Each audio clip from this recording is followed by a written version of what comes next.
Good morning, Moriocho. Welcome back, everybody. Welcome back to the main event.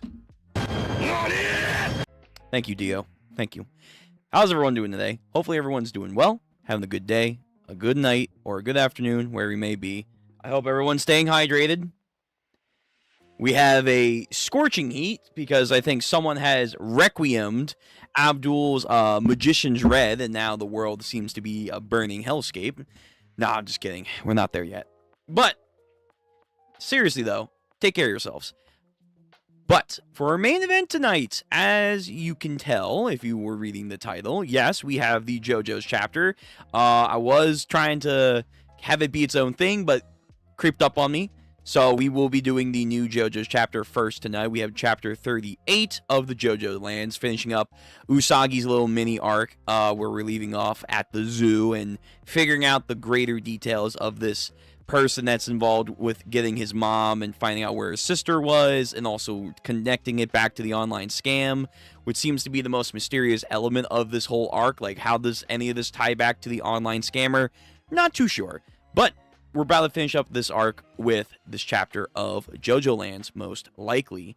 Then, if you, again, are reading the title, we have, finally, the Araki archives, as I'm calling them. We are going to go through Araki's older works to completion. We will be doing them, as far as I could tell, doing my most due diligent research of about 15 minutes, that this is the chronological order of his mangas they started off professionally in the industry, starting from, I believe, 1980 with The Gorgeous Irene. I think this is like a poker-based manga, so that's pretty exciting. We're going to try and go through the majority of it, if not all of it tonight. It's like about 5 chapters, but they, I think, are like fairly long chapters. Then tonight we will also get to Outlaw Man, and then next time when we have an opportunity, we're gonna go through his other stories. I believe they're called The Eccentricity of Life or something like that. And then there's TB. I think it's like a murder mystery kind of thing. And then, of course, the infamous outside of JoJo's, which is Baho. We're going to get to Baho. I'm going to probably save that for itself in of its own read-through. But yeah, so that's going to be the plan for the JoJo chapter tonight. And, of course, the Araki archives, which I like that little ring. Set up the little thumbnail for them. When the JoJo's chapters do come out, I'm going to try and keep them to themselves. But again, things lined it up for the day. So we'll just hit a bunch of Araki back to back to back of each other. The current and the past. and give us an idea of what Araki's going to be like for his future. The never-ending vampire that he is. But anyway, so with that being explained, if you weren't here last night, we did do some manhwa. Legend of the Northern Blades got me really peaked right now, really peaked. Obviously, I still enjoy the Bountiful Harvest. That is a fucking crazy slapstick humor. Like, even approaching even more unhinged behavior than even like the Greatest Estate, which I didn't think was possible. And then I'm enjoying Back Alley. Back Alley has my interest. Hopefully it goes into a peculiar, or not peculiar, a pretty enticing magic system that reminds me of Fate, but maybe a little bit more fleshed out. So we'll see where that goes. When I do have an opportunity, I'm going to get back into the manhwas and see how they grab me. Hopefully a little bit better, because I'm not going to lie, the manhwas are kind of kicking ass right now, but we'll see. And then outside of today, which is the JoJo's content, tomorrow I'm going to try and get to Kagurabachi stream, trying to get done the current arc that we're in. Then we'll move on to arc 3, which will be like our new goal to go through there and see how we're feeling about Kagurabachi. And then Saturday, we will get through the rest of Season 1 of Apothecary Diary. And then Sunday is, of course, our new gen. We should be having Ichi the Witch as always, Iruma-kun as always, Hunter x Hunter, now it's on the ticket. Hell yeah, baby, hell yeah. Hunter x Hunter. Believe there's, again, another Gachikoda chapter, but technically this is like the completed version of the chapter, as far as I'm aware, because it was split off, because Irani's having some issues with her publishing company. I don't quite understand how that works, but that should be the full chapter, so we'll go through that. I believe there's a One Punch Man manga chapter, so last Sunday we just got through our webcomic chapter, now we have a manga chapter, and then we'll do a chapter of Kagurabachi. So, another stacked evening, as it will seem. But anyway, that's our plans for the day, and what we did yesterday, and what our plans for the rest of the week will be. I'll let you guys know with any updates, if anything changes. Thank you guys again for just stopping by. If you're just here to just see a little bit of the stream, or if you're watching later, VOD gang, hope you're doing well. I appreciate all the support you guys give me. And now, on to the content. JoJo lands. JoJo's Part 9, Chapter 38. So again, like I said, we are finished. We should be finishing off the Usagi fraud arc. Some plot points that still have to be kind of like tied up. As I mentioned, it is... Number one, where's his sister? We don't know where she is. She was also kidnapped by the Point Blank guy with the sticker. What's going on there? But then, which could also tie into the second thing that people are kind of curious about. Where is this tying into the online scamming thing that started all this with Usagi's mom and his sister's life insurance thing? I'm not quite sure. Oh, yeah, by the way, here's the link to the chapter. I'm going to keep in the chat for you guys for the manga of JoJo's, and then for you guys in VOD, it will be in the description down below. But yeah, we don't know where that plot point comes in. Kind of feels a little almost forgotten about now, which we'll see. Maybe Araki might just generally forget about that plot point, but it could be indicative of a partner in crime, or as this arc, and I have been saying for a minute, we still have a lot of time left in this JoJo's Part 9 to introduce more adversaries, maybe a tertiary group that is also going to be after the Lava Rock. I speculate it could be retaining towards the affiliated government of Hawaii, where it is tying back to the royal family that was introduced with the Haller family, potentially. I've heard some people's theories that it could tie back to America with the president again. Another president is going to be an adversary. I think that would be kind of crazy. And for the most part, outside of key things, Araki, when it comes to his villains, he likes to keep it fresh and new. So I doubt we're going to get another president in as an adversary force. But maybe. And again, Howler just needs more time to grow. I get that, but he's not really jiving with me as the main villain. You know what? You know what I mean? Oh, and also, boom, we have our JoJo's little title now on the screen. Huzzah! But we have that. We have to finish up. We got a couple interesting things when it came to Dragona's powers. Yet again, kind of setting in more limitations, which is kind of sad. I feel like there is a lot you could do with this power, but there's a lot more and more growing problems with their ability with certain aspects. Usagi does have a leg that's been chomped off. I don't know how we're going to fix that unless his ability, I always forget how to fucking pronounce this thing, but like the copy ability, can he like, is he going to be like Hisoka? Can he like make a new leg for himself? Like how does that work? Paco being a beast with the lions, always pretty cool. He's suplex the alligator and punch a lion. I don't think a lot of people can say that, but he can. And then the overall synopsis with Jodio's mentality has been very interesting. Where's that going to go? Does that tie back into his Joestar mark that we saw in this arc that is a scar on his back from the bullet that he took when he was going to go beat up Dragona's ex-boyfriend? Where's that going to go? There's a lot of interesting ideas of maybe, and this would be kind of cool, I'm not going to lie, maybe Jodio might become the villain of the arc. We have our first Joestar villain. Pretty cool. That'd be pretty cool. And Aka Howler is in fact going to join up with either Dragona or like the group that are going to turn against Jodio. That would be pretty cool. I'm not going to lie. That would be like, ooh, Araki really getting spicy with this part. But yeah, so yeah, a lot of stuff that we got wrapped up into this arc, and we'll see where it goes. Now, on to the reading. First page of chapter 38. We're using manga decks. JoJo Lands, chapter 38, Usagi Fraud and Suspicion, part 6. Clutching his head, yet refusing to wave the white flag. He never gives up. That's his main thing. The mechanisms of life he always believes he can gravitate towards. And then if he falters, that's a sign of weakness. So he's just always going to be dead certainty. But like with the battery plan, it didn't really seem like a smart plan overall. It just seems things just kind of worked out for them, but not really because of his plan in particular. And also, I kind of wanted him to be more growing with Usagi during this arc with his mom and how that relates back to his mom and his family life. But that hasn't really happened yet. But you know how much time we have left in this arc. We'll find out right now. Here we go. A mechanism from the distant past. It is only humans that will pick up rocks and gaze upon them.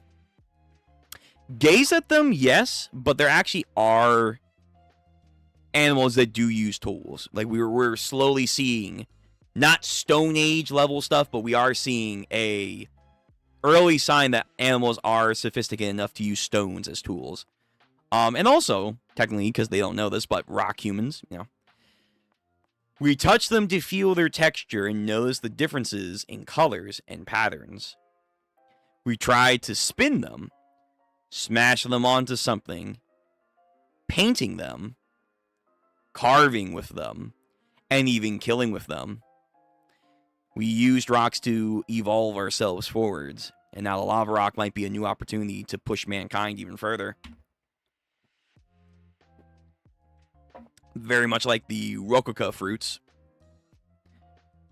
It was with rocks that civilization had begun, true, smelting steel. The origin of human flow, humanity's system. Yet, if that flow is to be altered, it has to be with rock that changes. Oh, I'm sorry. God damn, if I can speak. Yet, if that flow is to be altered, it is with rock that the change begins. Kind of a weird way of writing that, but that's okay. My dumbass figured it out. So the lava rock, wherever it's going to be situated, wherever we're going to find potentially more of them. They say they know where to get more, but we don't know for certain just yet. We'll find out. We'll find out soon enough, I'm sure. But yeah, this is an interesting, again, point of view. Like, rocks have been a guiding stone, or a guide piece, I should say, for humanity to make our leaps. Even now, uranium with nuclear energy still needs stone to make it all work at the end of the day. We have equipment Oh, no, that's ink, pens, and rulers and all that. Jodio, his face. Oh, no, that's Rohan. Oh, are we going to get into what his clue is? I'm still on the firm belief that his clue should be, I'm going to write a new manga chapter. You are a fan. You have to decipher it in that new chapter. And I would love even the further headcanon theory that Araki would put a message in that chapter for JoJo's fans to figure out and be like, hey, you found my super secret hint. You know, on some Jiraiya thing where it's like, you have to take the first letter of each sentence in the entire chapter and it spells out a message. That would be cool. That would be really, really dope. Will Araki go to that much effort? We'll see. But anyway, Rohan with the dog that might be the dog that we saw in part 4, like in this new universe. He's got his classical pen earring. Oh, is that Raimi? Is that Raimi in this new universe? Is she alive? We know Kira is here in this universe, but like a serial killer like Kira, is he not in this universe? That's nice. Hey there, Kokaka-kun.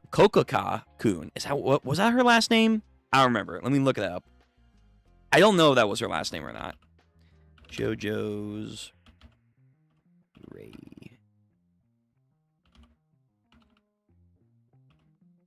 Raimi? Or is it Ray-me? Oh, okay. Hi. What was her last name? No, Sugimoto. It was Sugimoto. Damn. I thought it was her last name. I was like, oh, Raimi, she is alive. But nah, it just seems to be another girl. Glad you could make it. Coming quickly. Come in. Looks around. So, about the manuscript for the last chapter that I handed over to the editorial department the other day. This is a copy of that manuscript. I have a few revisions to the dialogue I like to make. Ooh, oh, please. Please, let me be a Gigabrain person for 2 seconds. If he unironically does put a message in his manga chapter that he's about to push out, you heard it here first, folks. You heard it here first. Just saying, okay?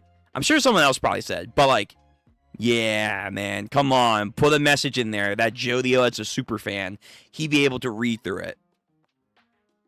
I have a few revisions to the dialogue I like to make. They're just in the main character's speech bubbles. Here, and here, and here, and here, and here, and here, and here, and basically a bunch of revisions. And then we have here, that baby is absolutely wild. That's all. I know they all seem similar to the previous versions, but they're actually not the same. Okay, that'll be all. Take care. Oh, is she actually... I know Rohan's side stories, anime, and his live action apparently are like really, really popular. And he has like an assistant in those tellings, because of course he does. Is that her? That might be her. I'll have to like get into those. Is this the only reason the sun has already gone down? Oh, she wanted maybe more time to discuss things. Is this the only reason you the sun's already going down? Did you call me here just for this? Ah, she's all dolled up too. If it's just the dialogue, not the artwork, couldn't you have just emailed it to me? I mean, it's not that I mind exactly, but I came here all the way from Tokyo. Whew, that's probably not in... Well, trains in Japan, but still. There's always faxing, you know, too. Brushing her hair. Fair point. But with my smartphone is in repairs right now, I'm afraid, and also my PC is out of commission. I was about to say, this is in like the 2020s. What the fuck, you can email this. My PC is out of commission for the moment. 2, we're gonna have to stay analog for a while. Good cover-up. The manuscript for the latest chapter goes live at midnight, right? You can get those changes submitted in time, right? I know it will make the readers very happy. See ya. You're a top-notch manga editor. Take care of those dialogue revisions for me. This is important to save the world and whatnot, but I do feel bad for this girl because you can tell she wanted a little bit more time with Rohan. And shuts the door. Back in Hawaii. And it doesn't chase you. It doesn't burn you to see the sky. Let's go from the earth to the mountaintop. What do they sing? Is this like a traditional folk song? Let's go up to the top. Let's go. Oh, wait a minute. Hold on. Shut the front door. Wait a minute. Oh, there was a theory on this. Are they doing the torture dance for part 9? Oh my god. Yeah, because someone said this was around a similar point in time in part 5 when they were on the boat and they got attacked by that one dude. They caught him, and to get the information out of him, they fucking did that whole torture, and then they did that... Oh, this is the torture dance of part 9. Oh, wow. We're actually getting this shit. Oh, hold on. Y'all, let me get the music. I don't care. They're fucking, I'm gonna get copyright. I don't care.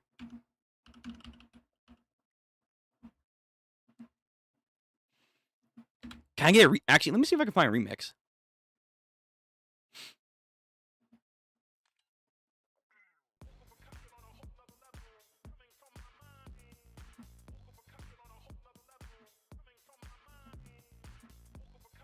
It's the fucking torture dance of part 9. I can't believe it's actually here. And it doesn't chase you. It doesn't burn you to see the sky. Let's go from the earth to the mountaintop. Let's go to the top. Let's go. What is this fucking dance? What the fuck is this? Damn. They're busting on them right now. What is this? Fun-kyu. Yeah, okay. Fun-kula. Nakupa Jamija. Alright. Bro, there's no way. Oh my god. Fun-kuli. Funny. Kula. I'm sure I'm saying this wrong. That's crazy. Oh, we're doing it. We're actually doing it. All right, I wanted to play it a little bit, but I know I'm going to get fucking striked for that, but that's okay. It was worth it. Fuck. Well, seeing how we're in part 5 fever, let me get some Giorno in here. There we go. Yes, sir. Let me get that. That's crazy. Wow, so people were right. We are getting a torture dance moment for this character. Oh, shit. Dude, I mean, now it's like, people were like, oh, well, is it really a part 9, part 5 parallel for this one? Yes. I mean, there were already a gazillion things. 1, criminal activity. 2, kind of this mentality that's kind of like polar opposite a little bit from Giorno, but still had traces back to Giorno. The idea of this being a character that wants to rise to the top and whatnot. But now it's like all these other little things don't matter because you literally are having the torture dance again here. Alright, so part 9 is in fact the part 5 of this universe. Let's do this. Heck yeah. So they do their torture, traditional Hawaii dance over here. Oh, so as they're spinning, they're, I guess, like, kicking this dude. Yeah, they're kicking this dude. Yeah, dude. Oh, my God. So they're literally just going to beat them up. And then smooth operators are doing their thing. We're not having fun. We're not having any fun here, you know. We just gotta stick in some fun dance moves or we'll feel really lousy too. Usagi, again, I assume he doesn't have... actually, no, it looks like he has his... Did he get both his feet back or one of his foot back on off screen? How the fuck did that happen? But we're going to have to get the truth out of you, so just answer our questions, honestly. We'll open your mouth a little so you can breathe. Oh my God, it is the fucking torch dance, because Bruno zipped his mouth shut. Oh my God, brother, it's crazy. We actually got the torture dance again. Let's go up to the top. Let's go up to the top. Whatever this dance is, yeah, let's go. Let's do this. Okay, torture dance is back in session. These fucking hip moves. Okay, I can't do those hip moves, but damn. Damn.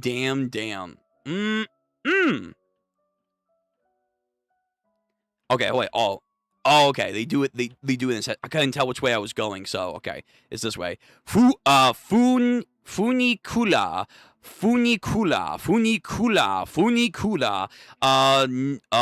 Nakupa, Jamja, Fukuli, Funi, and then once again, spin, kick, just absolutely beating the shit out of him as they're stunning on him. You don't seem to have any ID, so let's start with your name. Why don't you just tell me your name, asshole? Ugh. Mandra. Okay, Mandra. It's got a nice ring to it. Okay. Stop. I'll do anything. Just please stop. My name is Mandra, okay? Mandra, we're going to open your eyes now to look to the right. Okay, no, Usagi still is missing his foot. I was about to say, like, wait, did they off-screen getting his feet back? Nope. You know who those two are, correct? Because of you, his left foot was bitten off clean by a lion. That's Usagi. Aloha. Wait, is his name actually just Aloha? But, like, spelled slightly different? Really? Usagi Aloha. And his mother. And they have another family member, too. His little sister, Tori. Right, exactly. So, where is Tori? Where is she now? Give me the names and identities of your accomplice. Who are you with? And where is Tori? Nakupa, Ja, Je, Funkuli. I get it. Just hold on. I'll talk, god damn it. I said I'll talk. My role was just reconnaissance, okay? There's been emergency vehicles swarming the zoo. Okay, so he does have a partner. They put Tori in one of those vehicles and drove it out of the park. I heard the ambulance is supposed to be heading for Diamond Head? Ben 10? Where? I don't know what happened after that. I swear I have no idea what's going to happen to her now. Usagi, kill him. Kill that motherfucker. You bastard, you are so fucking dead.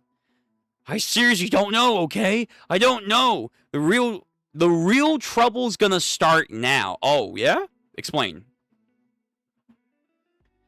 My job is already done, you see.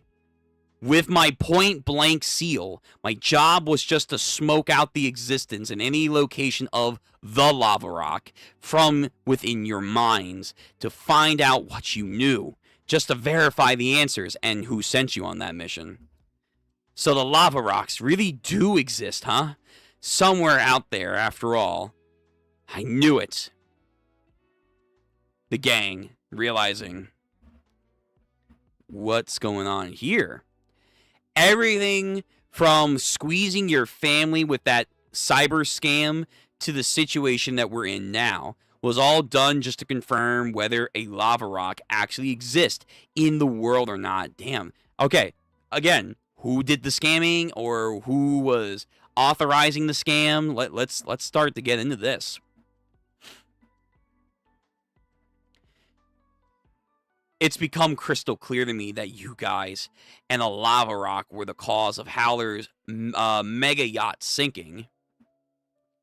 That person is looking for a lava rock. That person. Oh, that man, that individual.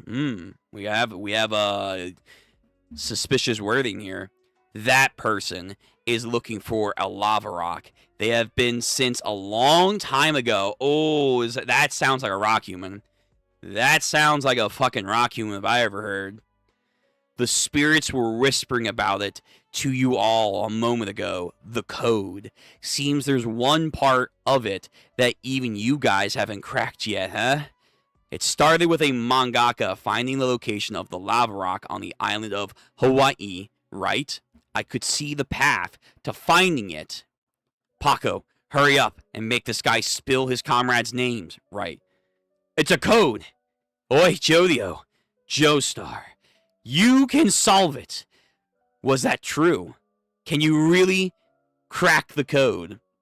Supposedly, he might already have the answer in him, or he has the tools to figure out the code. If you can crack the code, you better do it fast. The location of that lava rock, that person is planning to use the little sister as a bargaining chip, as a deal.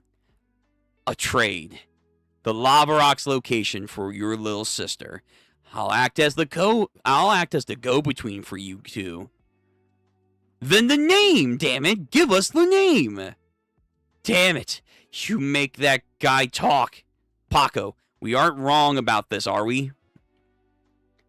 What are you doing now? We're on the right path, right? Jodio, thinking. So Dracona's asking, like, hey, are we doing the right thing? Are we handling this the right way? As best as they can? Yeah, they probably are. But Jodio, he wants results. Mechanisms.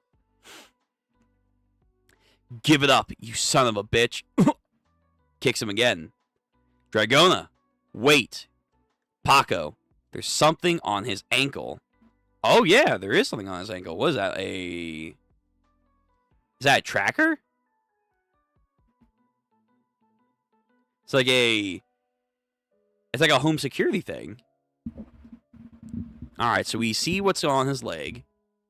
Like I said, I'm the reconnaissance guy, you know what that means, right? It's a location tracking ankle monitor. Damn, the standability, the seals that let me hear the voices of the dead. You know, I never had a single thing go well for me my whole life. It's been nothing but trouble. Just a downward spiral. Woo, God, I fucking relate, man. I'm serving prison time. I poisoned a filthy, rich, elderly woman who lived alone. I feel terrible about what happened to the old lady. I never meant to kill her. I don't know about that, but, you know. But the spirits kept persisting me, talking on and on about her fortune. I started wanting it, and I gave in to that temptation. So his own power kind of drives him insane. Okay, it's kind of neat. But the person said they get my life sentence expunged. They can get... Okay, so that person... They keep saying that person. So this person has connections. It could be an actual mafioso group again, like if we're going to go full part 5. It could be like a hidden mafioso Don individual that has connections to the government. It could be someone in the local government of Hawaii. It could be, again, a royal family member of Hawaii, or like a distant person that's tied to the royal family. It could be the U.S. government in general that have ties to the prison and whatnot. But someone of influence can get his prison sentence revoked. Howler has money, and he could have influence. But right now, I'm not too sure. So this is kind of what I was saying for a little bit now, that maybe we might get another adversary. But that person said they'll get my life sentence expunged. So I cut a plea deal. I agreed to help with the operation to attack you guys. Wait. So, who was this? A plea deal. So you mean that person was... I'm telling you, I ain't their comrade. I'm just a prisoner. In fact, I don't even know where... I don't know we were after a lava rock until I got to the zoo. Okay. Alright. Can we trust him, though? Can we trust him? Ooh. Oh, maybe... does Charming... No, Charming Man's from the village. But I do like the idea to... No, because the theory relied on this guy having the tattoo similar to Charming Man. Maybe tying back to his village of potential rock people that... they're after the rock itself. But maybe we can get that. Because, again, I hope Charming Man is coming back. He was a cool character. That's all. I don't know anything else. Tell us their name, damn it, you asshole. Who is that person? Someone with the authority to cut a plea deal. Very, very influential. Merrily... Oh, what? Merrily May? Hold on, let me read this correctly, because maybe they're saying something else. Merrily May. Yes, Dre. Oh, okay. Okay, they're calling... I was like, wait, what? I mean, I had suspicions that Merrily May might dupe them, and I still do. Well, okay, no. She's calling Merrily May. I was like, bro, whoa. Give me a heart attack there for a second. Merrily May? That would be wild. Because she knows about stands, but we don't seem to see her possess a stand. Merrily May. Yes, Dragona. I've been observing the whole time. I heard everything. Oh, did he tell them the name? We're not going to hear it? Nah, don't do that, Araki. Let us hear the name. Listen. All of you pay attention closely. Don't make a mistake about what to do next. You must leave that zoo immediately and head to the public underground parking garage on Kalakuna Avenue. I know you're worried, Usagi, but that's where you'll have to say goodbye to your mom. She's safe. They only took money from her. She isn't involved in any of this. Yeah, I mean, she needs money to survive, but sure. So they hear that and they're like, damn. If you don't, we won't be able to help Tori either.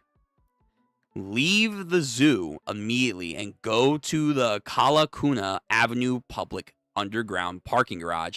Yo, this is a long chapter. I kind of fuck with it, though. After a good wait, this is a nice long chapter. A lot of meat. And your phones, throw them away. We won't be able to connect to each other directly from here on out. Whoa. Who has this much influence? Excuse me? Is it actually like some government official? We've been under surveillance the whole time for the past 6 months. The school, our homes, even the hideout at Iku Iku. Wow. Oh, this might be some government implant spy. What's going on here? Hydrate. They have their phone records and everything? Okay. Yeah, so someone has influence in surveillance. I know the enemy's identity. Don't tell me it's the military group that went to the mega yacht. You know when Howler's mega yacht was sinking. The Marines? Brother, you gotta be kidding me. Yo, Kaido. Yo, Akainu, what are you doing, man? What are you doing, man? Get the Marines less corrupt for once. Holy shit. The Marines that came on board, the enemy was one of them. That's crazy.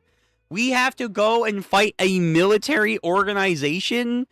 That's wild. We've never had this before. The path we must take is to the lava rock and find a new lava rock. We can't track Tori right now, but if we get our hands on that lava rock, we can find her and save her. So that's now going to be an overarching quest for our characters, mainly Usagi, for the rest of the part, I can imagine. I can imagine, yeah. That might end in Usagi dying, but we'll see. The path that you are following is the right one. I know you'll win, but there's no time. Get going. So we're not going to get in contact with Marilyn May for a minute. We're going underground. We're going off the grid. Okay. We have to fight Marines, man. We have to fight the Marines, the brave, the bold. Fuck. That's going to be a problem. What's so special about that parking lot? Usagi's in critical condition right now. You'll see when you arrive. Get away from there now. Go. Go. Oi! You guys, wait a minute. Is that it? What's going to happen to me? Fuck if we know. Carrying Usagi. Getting his mom. Getting the suitcase. Jodio. Is he going to finish him off? Show that psychopathic mentality? I believe everything you told us. But I gotta say, I feel bad for you. You really got yourself mixed up with this lava rock business. There may be others searching for it, but there is only one person that's meant to possess that lava rock. No one should know about it. That's what I've learned from my own experience on the mega yacht 6 months ago. A rock that reverses the flow of wealth. If you had it, you think you could share it with anyone else? I don't know, Jodio. Could you share it with anyone else? I mean, you have your own public interests, which would be Dragona and your mom. But could you share it with anyone else? I'm not too sure. That might be his own reflection into his inner psyche. Could he share this tremendous wealth hack with anyone? Everyone? I don't know. This is the story, though, on how he became the richest man. In a way, the rock is also kind of like the One Ring from Lord of the Rings. Could you be strong enough to deny it? And that thing. Oh. Flick, flick. The lights go on. That means they don't trust you. That makes it even more obvious. You should run. Hey, what? I gotta go too. So long. Wait a minute. Jodio Joestar. Oi. What the hell? Stupid little asshole. You're the one with an antisocial personality disorder or whatever. Yeah, but you also were probing into people's minds, and you killed a person. You killed an old lady for her fortune, so, you know. Damn it. What just happened? Oh, no. Well, yeah, I was like, okay, we're going to keep this guy around? Nah, never mind.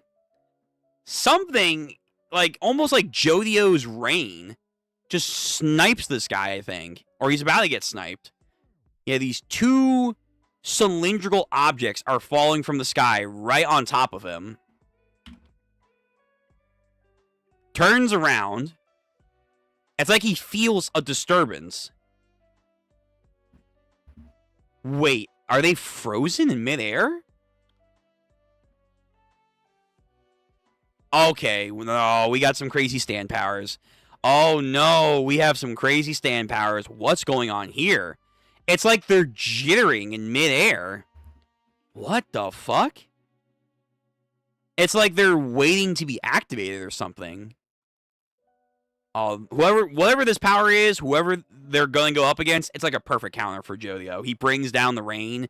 This guy can or this person, they stop the rain. They can hover it in midair. Oh, fuck. Yo, Jodio, you're going to have to go through like a Requiem or something. And an Act 2 or something, because your stand needs some work. Yeah, these two pipe things to just fall to the ground. It also kind of reminds me of our gunslinger guy that we faced in the hospital, where like his bullets like had a slow buildup, but they still had that impact of momentum. But he lived so far. What? What is happening? Yo, JoJo, you're getting extra funky, and that's saying something. The pipes are now contorting together, and they're forming something. Like, are they forming a stand? Like the actual stand itself?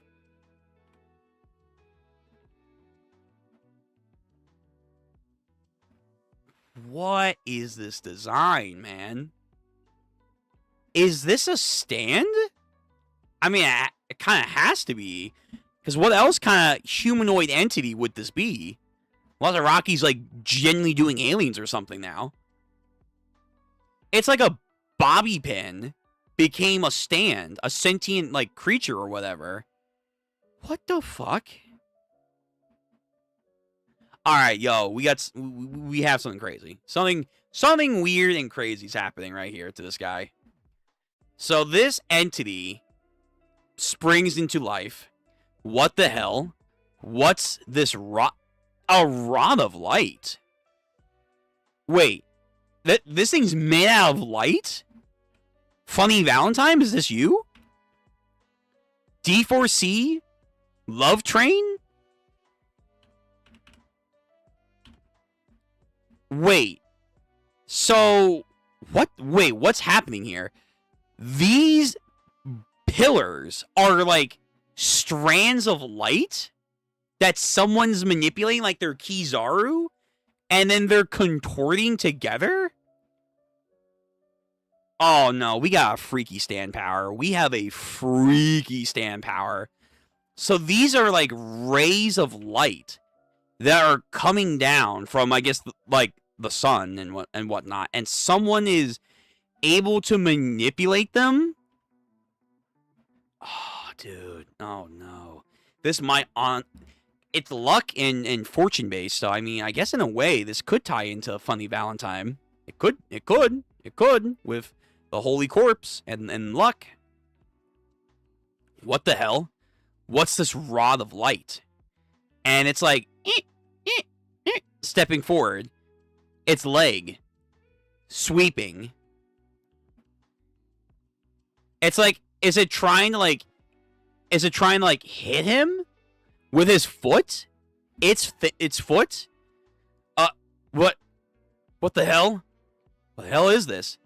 And then the light, as it goes by his foot, almost curves over it. Like, it's like tracking the object that it's moving around. All right, dude, you're probably gonna die. I'm just gonna let you know, you're probably gonna die because this thing's doing some freaky thing. It has pulsating bubbles start to form. What the goddamn hell?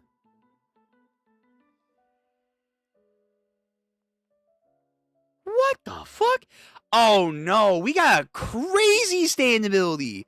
This guy fucking died. So this thing, like, goes over, hold on. This thing goes over his foot, makes a perfect, like, U.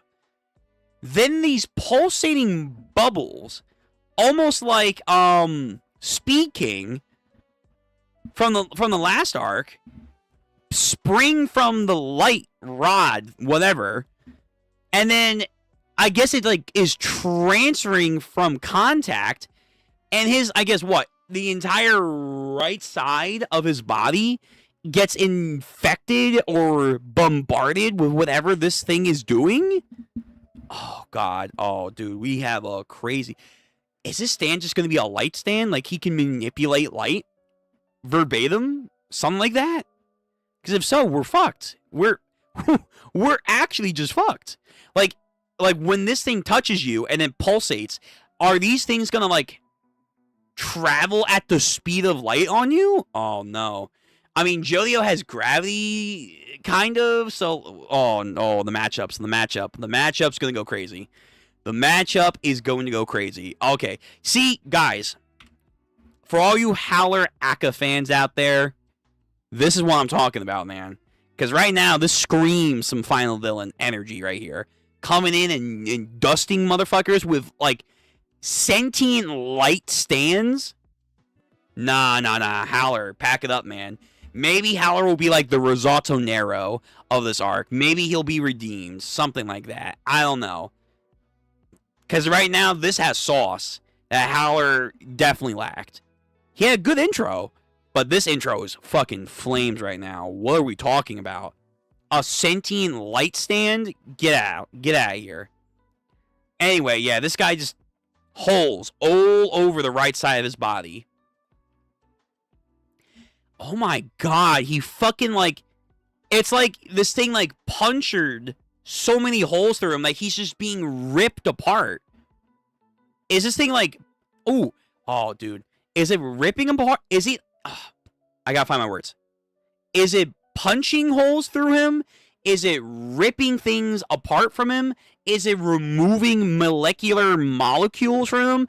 Oh, is it like radiation sickness because it's like light and the light particles that are in this thing are charging through his body?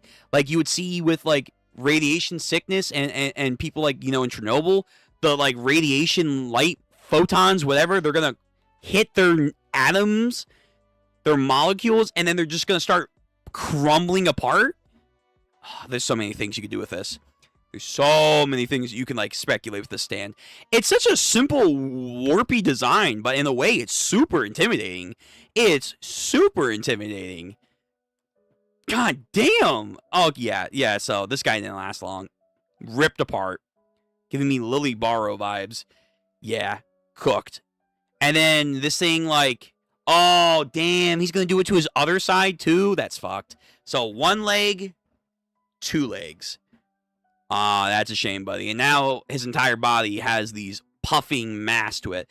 And also, once he does the puffing mass on one side, next page, it's completely gone. So, it is like him loading an attack, one by one. Okay. And now his entire entity is going to get covered with these. I'm going to call them light dots. Yeah, let's do that. We're calling them for right now light dots. These light dots are just going to encompass this guy's entire body, and he's going to get torn to shreds. Yep. Oh my god, that is visceral. This thing has like no arms, man, because it's like some atypical object. But yeah, this guy is just being broken apart. And then it like disengages and then what? Goes back to being like these light rods? How does this work? How does this fucking work, man? This stand user is crazy. It's so pretty. What, the stand? Or like this attack? Because it's like, what? Again, sentient light? Like you're fighting against Kizaru? Julius over here? Or not Julius. Oh my god. What's his name? Light users in anime. What's his fucking name? Oh, true. Deborah.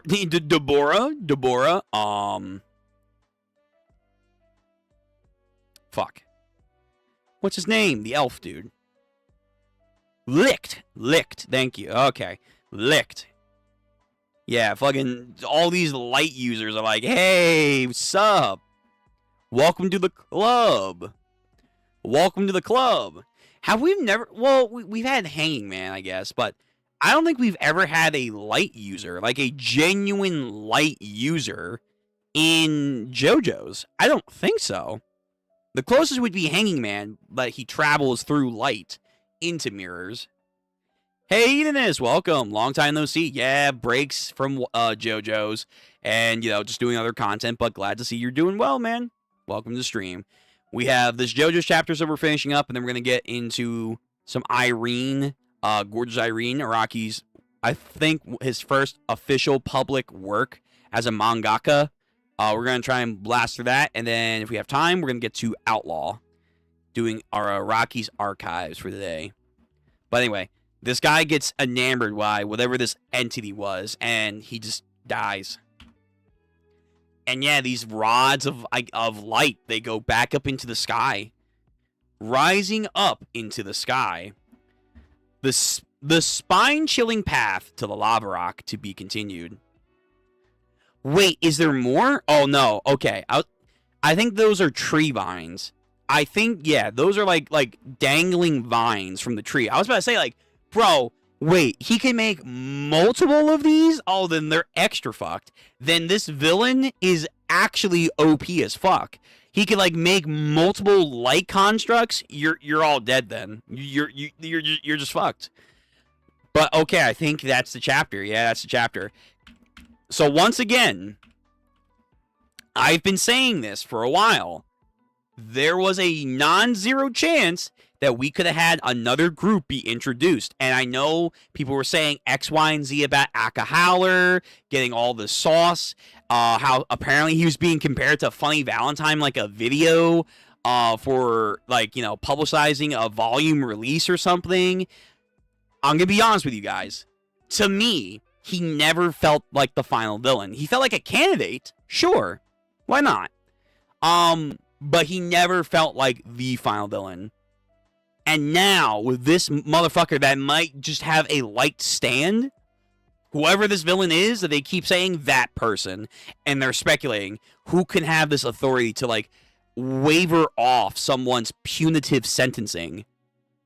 Right now, this mysterious entity, in a way like Diavolo, because again, we had the torture dance in this episode, is feeling like we're setting up another person to be the main villain. And maybe Aka Howler is going to be a third party, kind of like Risotto Nero, and interfering with us and them at the same time. Because he has a stake with the Lava Rocks too, because of his whole family legacy, which is... His family legacy is cool. Don't get me wrong. It's very fascinating. And he has a lot of information that could be pertinent to us to unlock and get a new lava rock or where it's located. With the whole, like, lightning striking the specific, like, you know, thing to then be funneled into a lava rock. This is what we got from, like, his whole family grandpa story and, like, their sacred treasure chest. And then this person has been trying to get it from the Aka Howlers, and now there's another source, these guys. Because they said in this chapter, whoever is after this, who's ever after this rock has been doing this for a long time. Let me see. Yeah, that person has been looking for the lava rock. They have been since a long time ago. A long time ago. Could this be a rock human? Could we be getting more rock humans back? Could it be another entity entirely? Who's to say, man? Who is to say? But they definitely, I think now, are confirming that there is going to be another person involved with this, and it probably isn't going to be Aka Howler at the source. This is fucking crazy, man. This is fucking nuts. What a good chapter. Yo, a month wait, but excellent chapter. So, again, rehashing. Talking about the philosophical and historical importance of stones in the evolving of humanity and all of its assets, and how if we're going to change and rise, it's going to be because another stone will cause us to change, a mechanism to do that. We get some insight with Rohan, we haven't seen in a minute, and his daily life of being a mangaka, and potentially my theory may be correct about some dialogue changes. I think I'm right. I think he's going to hide the message in this upcoming chapter that we have this girl, Koyaka-kun, is going to be editing and publishing for Rohan with these new dialogue changes that he mentions there are several. I think we're going to have a clue hidden in the chapter itself. Yeah. Yep. Mm-hmm. And again, Araki, for whatever reason, if you find this, are listening, and you understand what I'm saying, go a step further. Put an actual clue that you yourself are going to put in here, maybe about part 9, or just something for the fans to decipher in that chapter, and be like, hey, you found this. Congratulations. That would be amazing. That would actually be spectacular. But I think that theory might be correct. We also get some more insight into his assistant. It's like, oh, I thought we were, you know, going to spend more time together. Kind of sad, kind of cute. But then we get some stellar stuff with the fucking Torture Dance 2.0 over here. Hell yeah. So people were right on the money about that. We're talking about where Tori is, which we also were kind of wondering, where is Tori? It seems like she got kidnapped and is being used as a bargaining chip, so we have to worry about that later. And we're setting up whoever this person is. Supposedly, they might also have connections to the Marines that went and boarded the mega yacht, or at least were hiding amongst them. So this might indicate we have to go up against some U.S. military forces. And because of that, Merle May's making the information known that we have been doxxed. We have been spied on since the very beginning. So this person or organization is very intel savvy into tracking sources of this lava rock. And they say they've been looking for a very long time. So again, How this is all going to tie together, we're going to find out. We're going to find out. But our main group is separating from Usagi's mom. We're not going to be able to talk to Merely May for a while because we're going to get rid of our phones. So shit's getting real. Shit is getting real. And Jodio even has a moment of clarity, non-self-indulgent, where he acknowledges that this rock cannot be used by most people. No one should know about it. Yeah. That this rock has too much influence, and that can anyone really say that they would share it? It's, again, like a test of greed on man's soul, like the One Ring. Can you really say you have the willpower to deny it? It's a hard test. Very hard test. And you kind of felt bad for this guy a little bit because of his life choices, but not really. Yeah, dude. Oh my god. This fucking light entity, man. I gotta see. Let me see what JoJo Reddit's saying right now.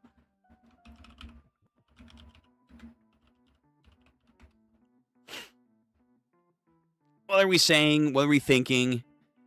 What are... I was gonna say, what are some fan arts that we're gonna be doing? Let me see this. What is this? POV. Your Mandra. The Rodman attacked.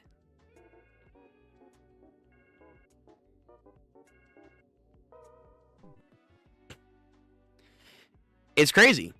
It's such a simple design. Like the most simplistic design you'll get, and it's just, wow. It's super effective. John Rodman fan art. I kind of like it, though. Again, Araki is testing his boundaries with stand designs. I haven't been the biggest fan of his more mechanical stand, humanoid things that he's been doing this last 2-3 parts. But this is creative expression that I think is pretty cool. I think it's pretty cool. And right now, the power seems abundantly limitless right here. What chapter, huh? Oh, we're chapter 38. Came too late, gonna have to rewatch the VOD. That's okay, man. The VOD will be here for you. Chapter so peak, everyone forgot Rohan was in it.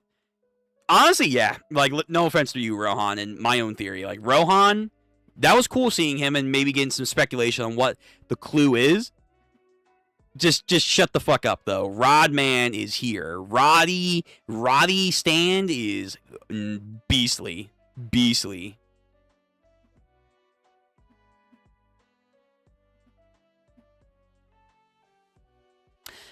Howler's standability was right in front of us the entire time. No, guys, I don't think it's Howler. I don't think it's Howler. I know so many people want it to be Howler. I don't think it's Howler. Like, we kind of already saw Howler stand.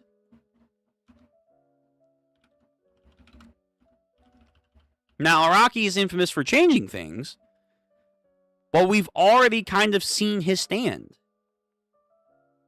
We've seen it. It's supposedly a greenish humanoid with plant features on him, and for what it looks like, it's turning things into the mist. Now, if you're going to try and spin this, is he using mist to manipulate light because light refraction and all that? Sure. I don't think it's Howler, because even in this chapter, the guy literally brings up Aka Howler with the mega yacht. He literally says, I'm telling you, I'm not their comrade, I'm a prisoner. In fact, I didn't even know about the lava rock. Let me see. Where is it? My job's already done. Yeah, everything from squeezing your family from the cyber scam to the situation we're in now was all done just to confirm whether Lava Rock exists. It's become crystal clear to me that you guys and Lava Rock were the cause of Howler's mega. He's like referring like Howler's whole situation that we just got done with as a part of a scheme that has led to his people forcing him to do this. I don't think it's Howler. Like, Howler has money and influence, but it's very clear right now what they're trying to set up. This guy is not Howler. I think because they literally make a reference here to how the people that are monitoring him with this ankle bracelet officially don't trust him. Guess what? Loose ends. Loose ends got to be taken care of. And so they were. I don't think it's Alka Howler. I know people are going to cope. They're going to cope to the very end. I don't think it's Howler. I think it's whoever this person was that boarded the mega yacht, or in junction with this person that boarded the mega yacht of Howler as one of the Marines. I don't think it's him. But it's a cool idea. Cool ideas. Don't think it's Howler, though. No! No! A newsstand. He's just chill as fuck. That's crazy. I like this. Oh, the meme potentials. That's insane, Araki. Yo, this again, it's such a simple design, but it works. It works. John Rod, true identity revealed. Let me see what we got.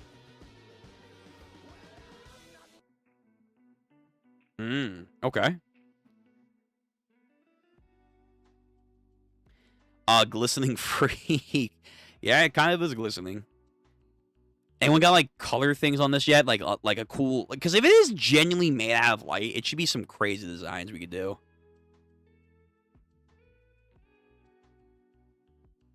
Hydrogen bomb coughing baby. Yeah, I like that. I like that. Like if he has some kind of mist ability, you can say then, oh, maybe he could be a counter to wherever this guy is. Same thing with Jodio with the gravity, because if this thing is light, gravity can manipulate light. So both Howler and Jodio could, in their own ways, have counter abilities to whatever this light stand is. Just saying, makes it more interesting. Jodio's true goal. Let me see this. The flow of money is all about the strong preying on the weak. If we're doing anything, then we don't do it. Then we do it thoroughly. We take everything they have. We'll climb higher. I mean, that's the idea. And he also said in the beginning of this arc that whoever did this to Usagi and their mom, we're going to take them for everything they got. That hasn't really happened, and it seems like he's actually, by the end of this arc so far, it seems like he's going in the opposite direction, with the lava rocks being like, yeah, no one should have them. No one should have them. Crazy. But yeah, torture dance, man. Yeah, the torture dance. People called it. They were right. Nah, Irod. Yo, where's Charming Man? No. Am I the only one who thinks the current crew is the best JoJo's cast that we've had? The cast is pretty solid. It's pretty solid. Yeah, the intro is pretty crazy. This is just a fire intro. What do we think? Obligatory Jod Rod post, but I actually talked theories because I'm too tired to make a joke. So the standability definitely relates to electricity. Electricity. Mondra leg tag is what directed the thing closer, and Marley May told everyone to ditch their phones so they wouldn't be targeted. This was also seen when Rohan in the chapter intro potentially. Okay, I mean, it could just because they can hack into stuff, but all right, that's not bad. Yeah. Oh God. Okay. Yeah. Yeah. The rod. The rod is here, guys. The rod is here. All right. Very cool. Very, very cool. Ooh, coloring. Let me see. Did anyone color this?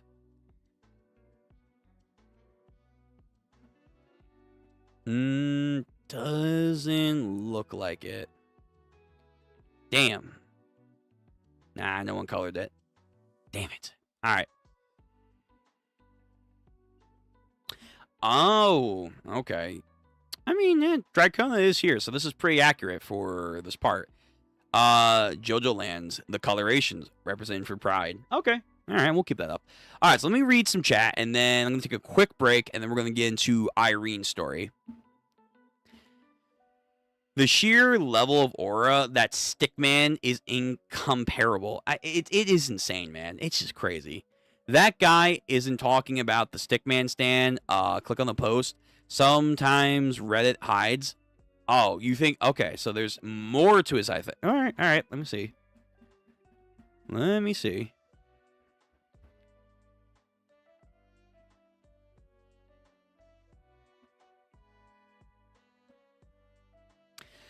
So this stand slash ability definitely relates to electricity. Mandra's leg is leg tagged is what directed that thing closer, and Merrily May told everyone to ditch their phones. No, they're talking about how this thing is being targeted with electricity. So they're talking about the thing that's touching him. This was also seen with Rohan this chapter. I also don't think this is a rock animal. No, definitely not a rock animal. The amount of control on this thing is too precise, even if it's so weird looking, and the fact that if it takes a person-like shape, too on the nose for me, rock animals also tend to look more like man-made objects, but are animals. This is a person, just not sure who yet. Also, Merrily May is definitely suspicious for not telling the kids sooner, but I don't think she's behind the attack. No, but she's letting things not be revealed way too late, and it's clear that she knows a lot more. Using the onomatopoeia when it attacks, when we can also guess from some stuff, Poco Poco is used for like a bunch of little air bubbles bubbling up beneath water for a solid surface.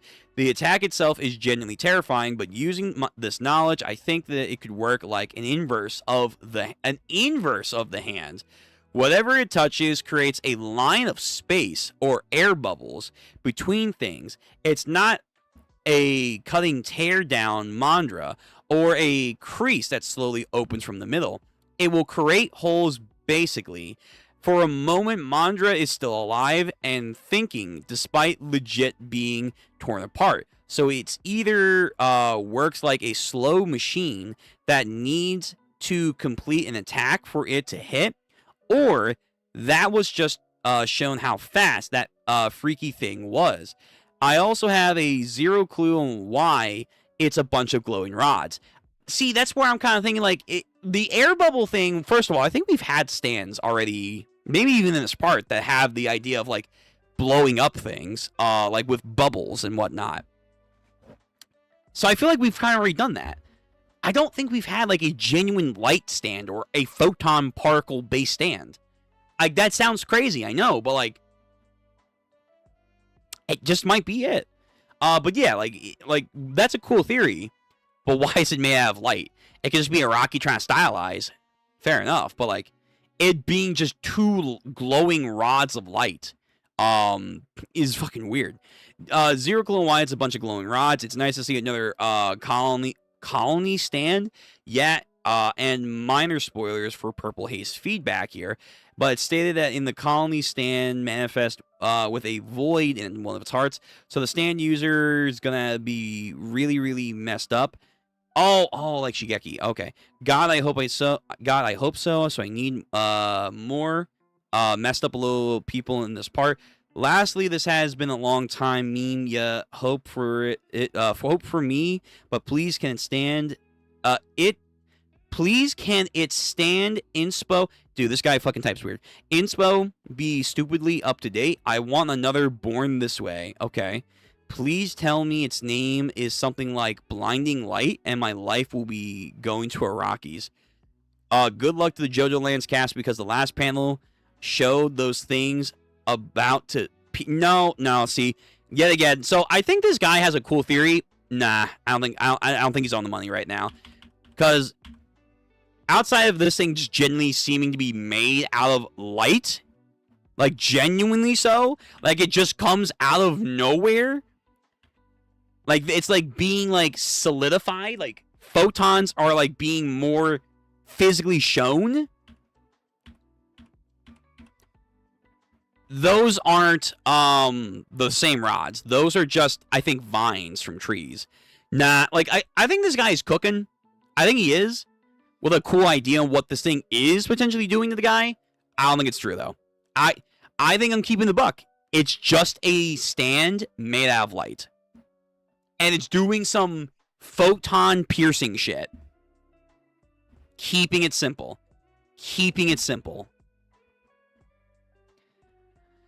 This guy was looking at Eclipse. Right. Yeah, his Howler was using some mist ability to like, redirect these Marines. Under attack. There's an attack. Right. Okay. When the Marines looked at Eclipse 8 and moved away from Howler, then the mist started. Then at the end, they had a gun pointed but didn't shoot. Is this the enemy stand user? Could be. John Rod head design. Oh, the Omega symbol. Fucking Christ. Yeah, no. It's just Darkseid, brother. That would be crazy. You decide I'm done with the Absolute Universe. I want to come and conquer the JoJo's universe. It's like some kind of King Omega man. Araki's just really excited for Omega Horn. But yeah, so an Omega symbol. Okay. Cool idea there, too. I'm looking too much into this. Let me see. I'm probably looking too much into this, but him saying this world makes me think the man person after the Lava Rock right now might be from an AU. I feel like actually exist in the world would make more sense. Also, the fact that it says the person has been looking for the Lava Rock for a long time, though. This one, I'm sure I'm looking in too much. Yeah, I mean, listen, I would love... If we're going to do some extra universe shit again, and I think we should, I would love for it to tie back to maybe the original universe, like someone from there, but I doubt it. Yeah, when he said about authority, I thought about the president that was already mentioned before. That's fair. It probably is not the president, since Marley May said that it was one of the Marines, or he was there with them, but the president talk from the yacht combined with this made me think of Valentine. Yeah, there's a lot of Valentine stuff for this. There is. There definitely is a lot of Valentine feeling with like how the stand is being portrayed with like the love train and how it came into existence. And then the fact that there's like government officials. You can't help but think about Part 7. So yeah, there's a lot of Part 7 coded into this. Okay. That's good. I'm going to keep these theories for another time. So I'm going to take a quick break, and then we're going to come back. We're going to try and plug through Irene, and hopefully get to Outlaw. Get to Outlaw, man, but we'll see. We shall see. Be back in a second for more reading. Good JoJo's chapter. Excellent chapter.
All right, I'm back. Like I said, quick break.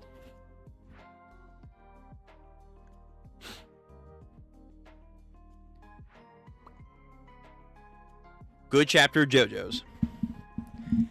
Now we move on to something new.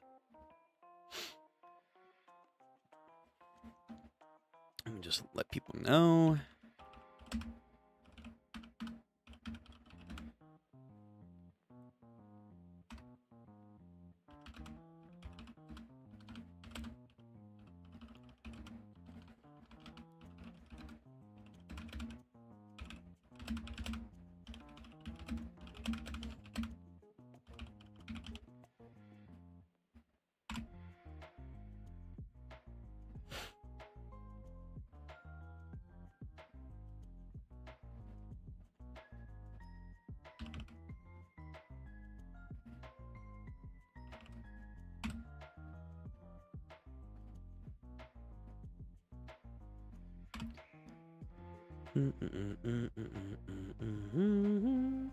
Bro, someone made a GIF of this thing already?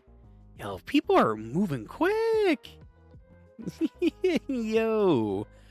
Oh my god. Look at this shit. Can I open this?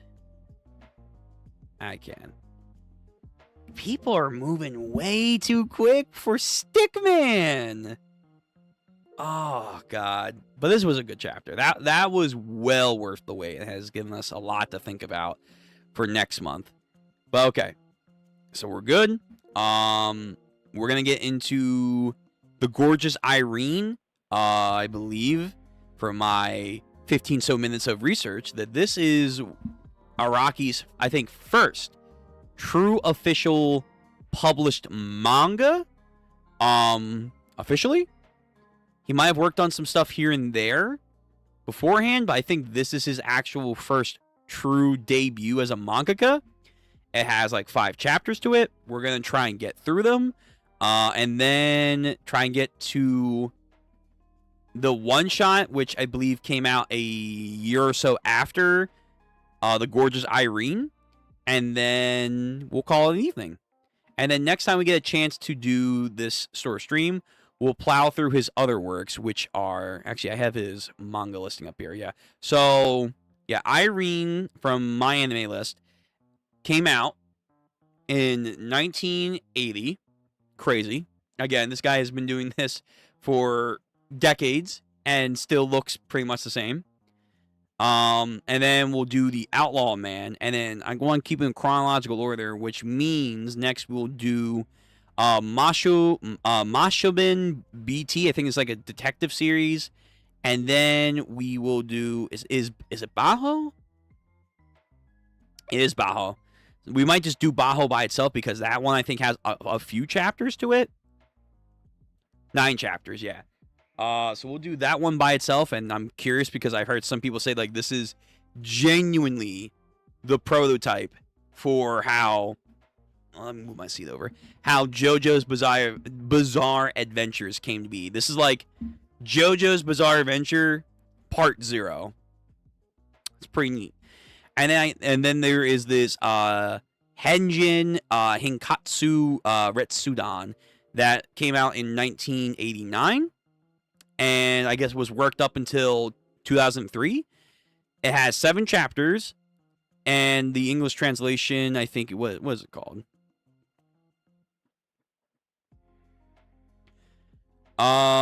It's like eccentric, bizarre, like, whatever. Something like that. So yeah, we'll get to these in like chronological order. I think that'll be fun. But to do that, we must start now with the gorgeous Irene. So again, I read a little synopsis on what this story is, and also here's a little new head marker. We'll just have Araki right there, hanging out with us. That I think this is like a pseudo poker gambling story. The female, I assume, main protagonist, Irene, I imagine, which goes on, I guess, to inspire him with Jolene's alternate universe name, Irene. So this character, I guess, has a lot of weight to Araki. Yeah, so this person, you know, I imagine it's going to be a pretty neat character and shows us a lot of insight into what Araki would be doing later with JoJo's. So I'm excited. Don't know what to expect, but I'm sure it's gonna be good. It's Araki, even Araki from the 80s. This is gonna slap. So we have the gorgeous Irene, chapter 1 of a 5-chapter series. The gorgeous Irene, and then all those credits right down there.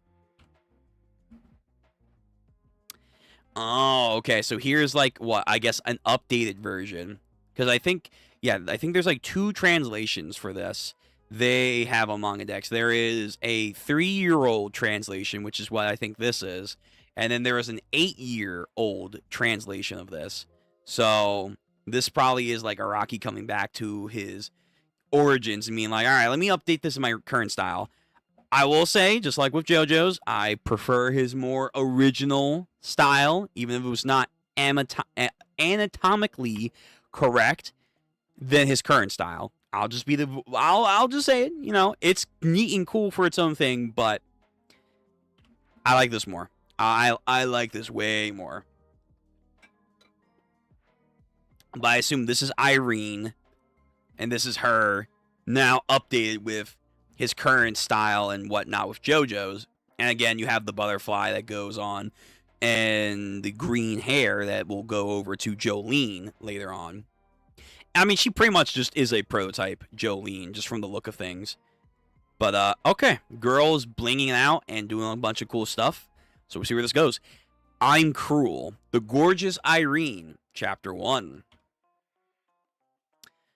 Okay. See, this is like more Part 6 original universe art style. I like this. This is like Part 7 onwards art style, man. I don't know. I still prefer this, but this is acceptable.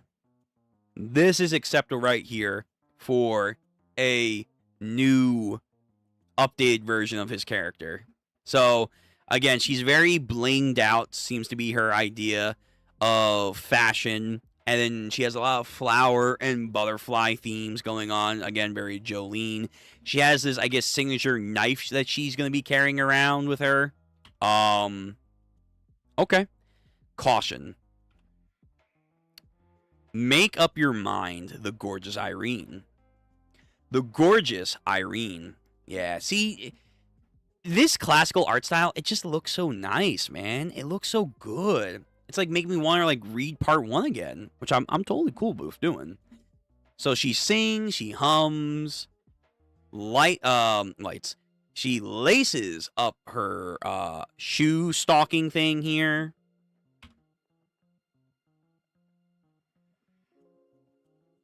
Oh, is this like his updated style with her in 1987? Because we see a 87 on like her hairpin thing down there. So again, the different iterations of Irene throughout his ages of art style. His first one, his most probably current one, somewhat during like the late 90s, early 2000s. Again, early on, and then 87. Pretty cool. I accept this one. I don't really like this one. I like this one. This one's peak. Same thing with you. And this one's pretty cool, too. Alright, where's the actual story? Let's see where the actual story begins. She lies with her body. So we have a bunch of makeup and other items that she's dolling herself up with. Eyebrows, eyeliner, lipstick, nail polish. Better than the mind can grasp. The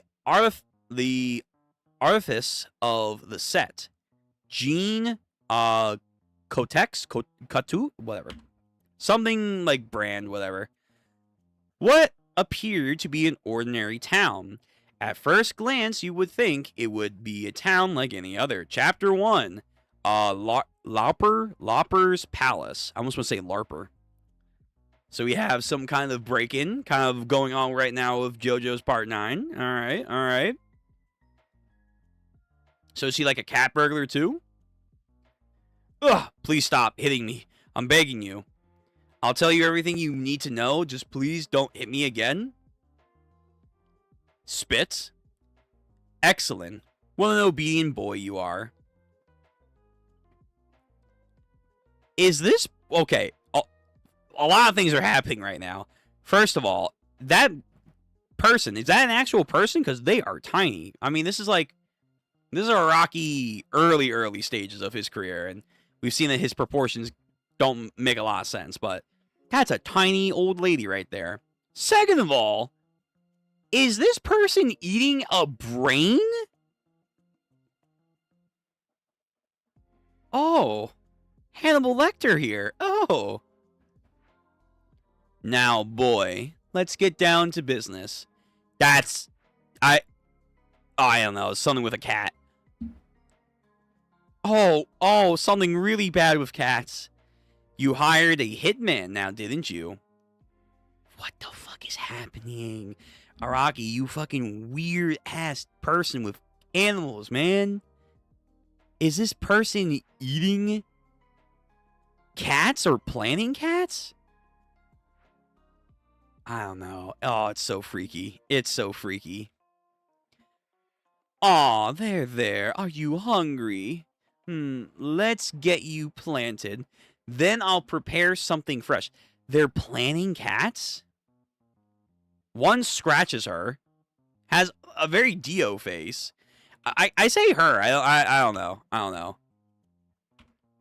Scratch. Oh dear. Seems you scratched me. Throws the cat in and almost like grind. Oh no, it's Araki at his worst. Grinding, and then blood splatter. Oh no, and the grandma coming over with a towel. This is exactly why I despise cats. You didn't answer my question. You said a hitman after me now, didn't you? Yes. Exactly. Now tell me, who is this man anyway? How exactly does he plan to kill me? Spit it out. These designs of whatever this palace is also kind of gives me Pillarman vibes. That girl, that mysterious and gifted young girl, gets punched. Hold on. Why are you blabbing on about? I asked you to tell me the identity of the hitman. He is. Is there really someone like that out there? I didn't think a girl with such a mysterious heart could exist. It was 10 days ago that I...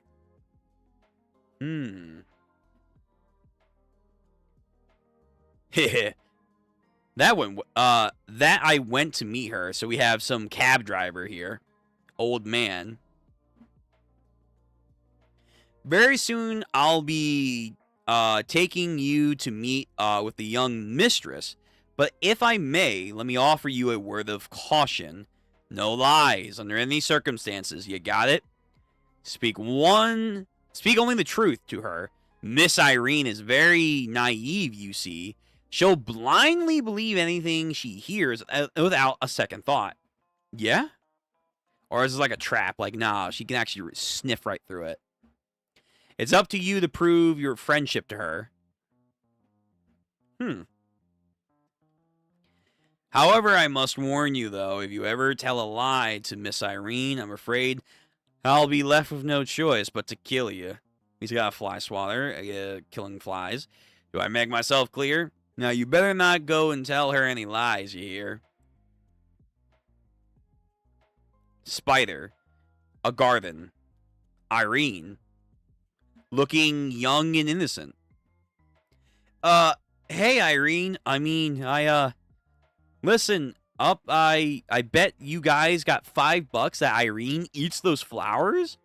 No way. Come on. Even Irene wouldn't go that far. Oh, wow. Okay, so she, like, not all up there? Okay. I want in on this bet, too. I got these for you. Oh, why thanks. These flowers are so beautiful. Want to know something? These flowers are the kind you can eat. They're delicious. Why don't you try them? And she does. And then Araki, I see you drawing in a interesting manner. She does that, and all the young lads are freaking out. Mud then hits her cheek. Oh, sorry about that. It was an accident, Irene. Yeah, it's their fault. They caused it. Something on my face. Is she, like, purposely slow? Like, wait, what's going on here? She then cries and what, wipes the mud away, I guess?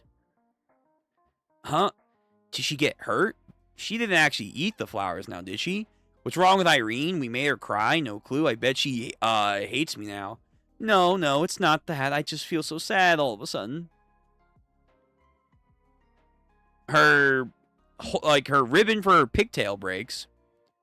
And then, the old man. Why are you teaching these young punks a lesson? You rotten punks, what have you done to the young miss? And then, oh, we're sorry. Young miss. Oh, this is terrible. A drop of mud had landed on your face. See right there. Let me wipe it for you. We're sorry, Irene. See you at school. Get lost, you dead brats. Her chest is... Japan. 1980s Japan, mind you. Her chest is really flat, and her head is always up to the clouds. Even so, she's actually pretty cute. It's not like we can ignore her, though. She appeared to be an ordinary girl, like any other, roughly about 16 years old. However, no one could possibly have guessed this. That man looks like Jonathan Joestar. I came here at your request. There's a certain person I want you to deal with.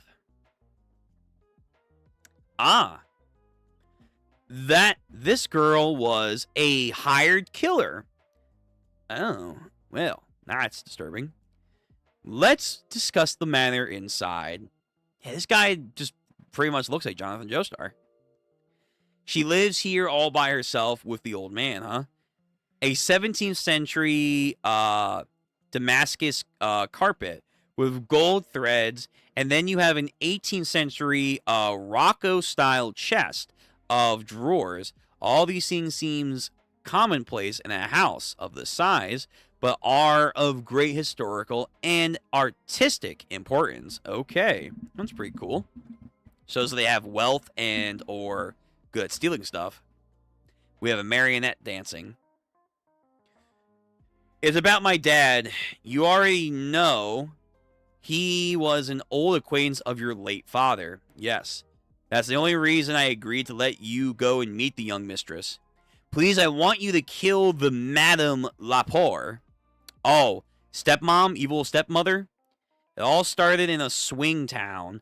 That's the place where I lived. There exists a large crime syndicate that controlled most of the casinos and bars within that area. That was until she came along and eliminated the boss, taking over his place. Really? Oh. Crime mistress back here. The town was never the same again. Killing a bunch of people.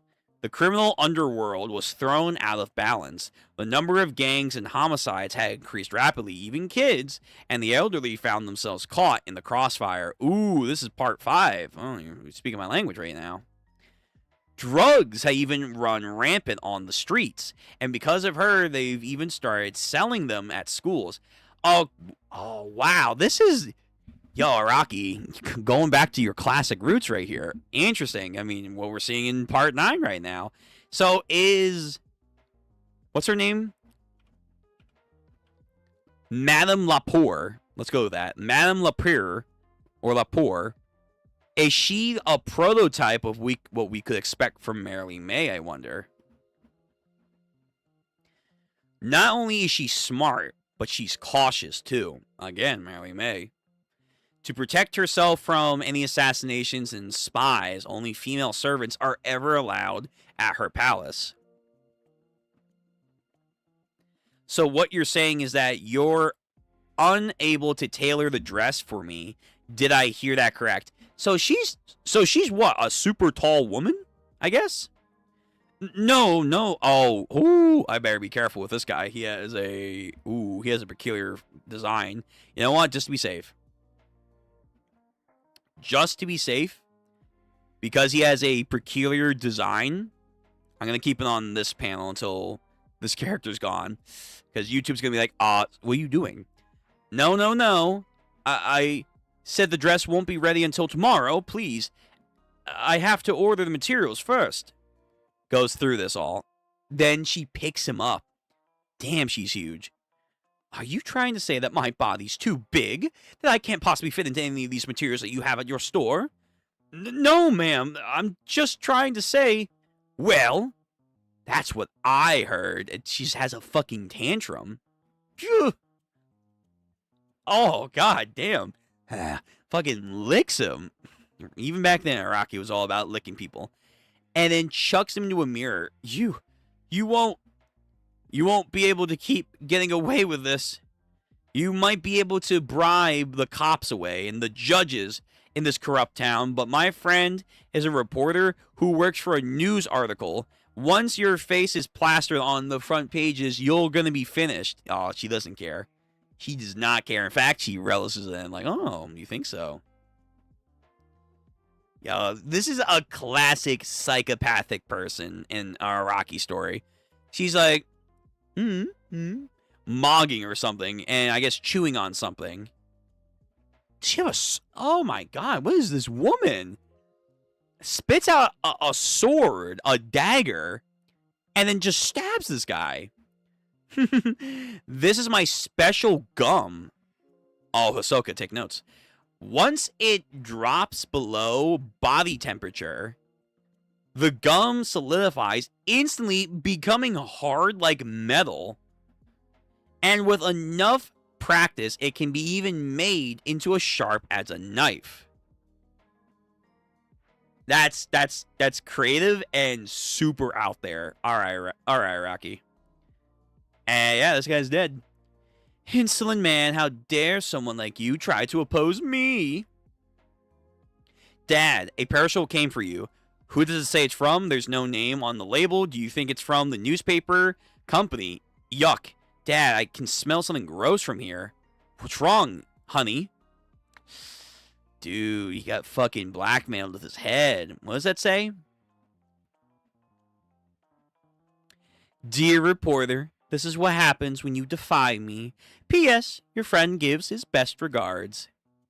Yo, Araki was on that fucking mindset back here, man. Damn. Alright, we should be okay now. He had a, interesting design. You know. So the family, of course, just freaked out. JJBA. Okay, so we see the sign. The dressmaker who was killed in his own store that day, that was my father. Interesting. He used to tailor dresses for your mother. My father lived in this country for 50 years. Just as he had finally achieved his dream in life, he worked so hard for. Miss Irene, avenge my father. Take back the dignity and honor that was stolen from him. Psychopath mindset here, too. You can tell in her, like, own weird way. Alrighty then, but only if you promise to be my friend in return, okay? Huh? What she means to say is that she doesn't want your payment. Miss Irene has no family, see? Everything she does is for the sake of forming an everlasting friendship. Should the young mistress ever find herself in a precarious situation, you're gonna lend her your aid, you see? Very mafia-like, but sure. Kisses her hand like, thy deed will be done. A little girl, you say? What? Okay. Yo, this is such classic Araki shenanigans. I fucking love this shit. I love this.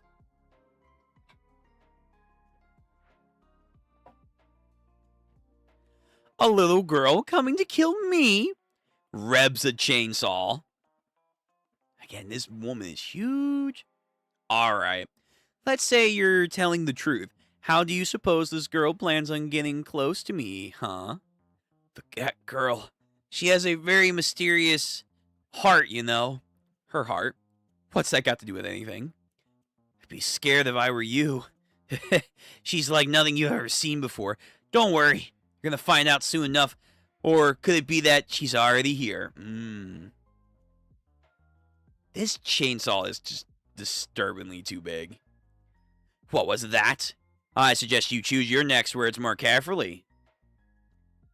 It's as if she's become someone else, a girl easily influenced by those around her, with a heart that is as fragile and as delicate as glass. Don't tell me the old lady, like, is her in disguise. She's like, oh my god, what are they called? They're like a faceless man. They can, like, duplicate their appearance to be anyone. But once she puts on her makeup, her entire personality starts to change. She transforms into a girl capable of taking on different personalities depending on the makeup she wears. That sounds also like it could be a stand ability right there. But anyway, okay, so she is in some incognito activity. You there! What are you doing behind me? Just wiping my face. Don't mind me. Yo, her servants are freaky. That's the old woman we caught a few days ago. That's more than just a mere disguise she's wearing. She's immersed herself even in the role. God damn. Just as stressed can turn a man old and gray overnight, her heart can subtly alter her own physiology of her body?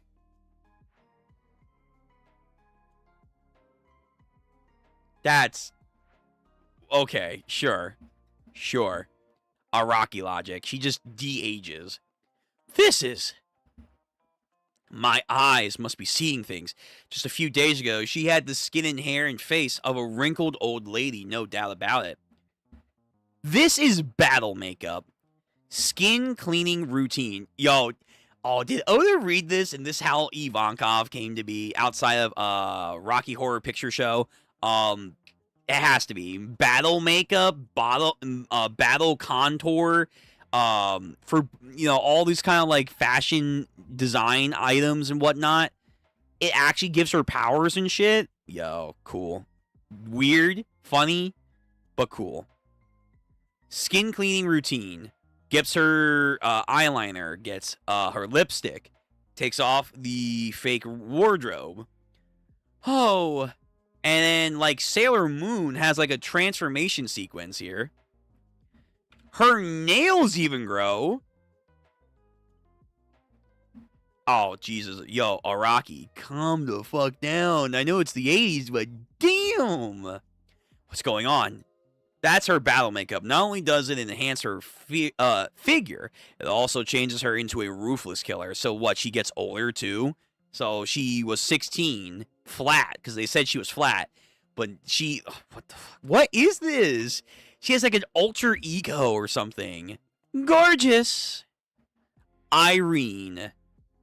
It's like Momose from, or not Momose. What's the girl in Dandadan?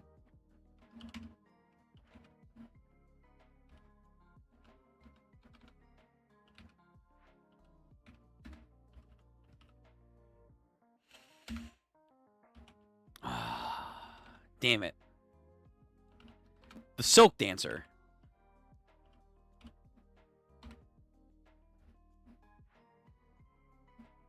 Yeah, what's her name? What's her name?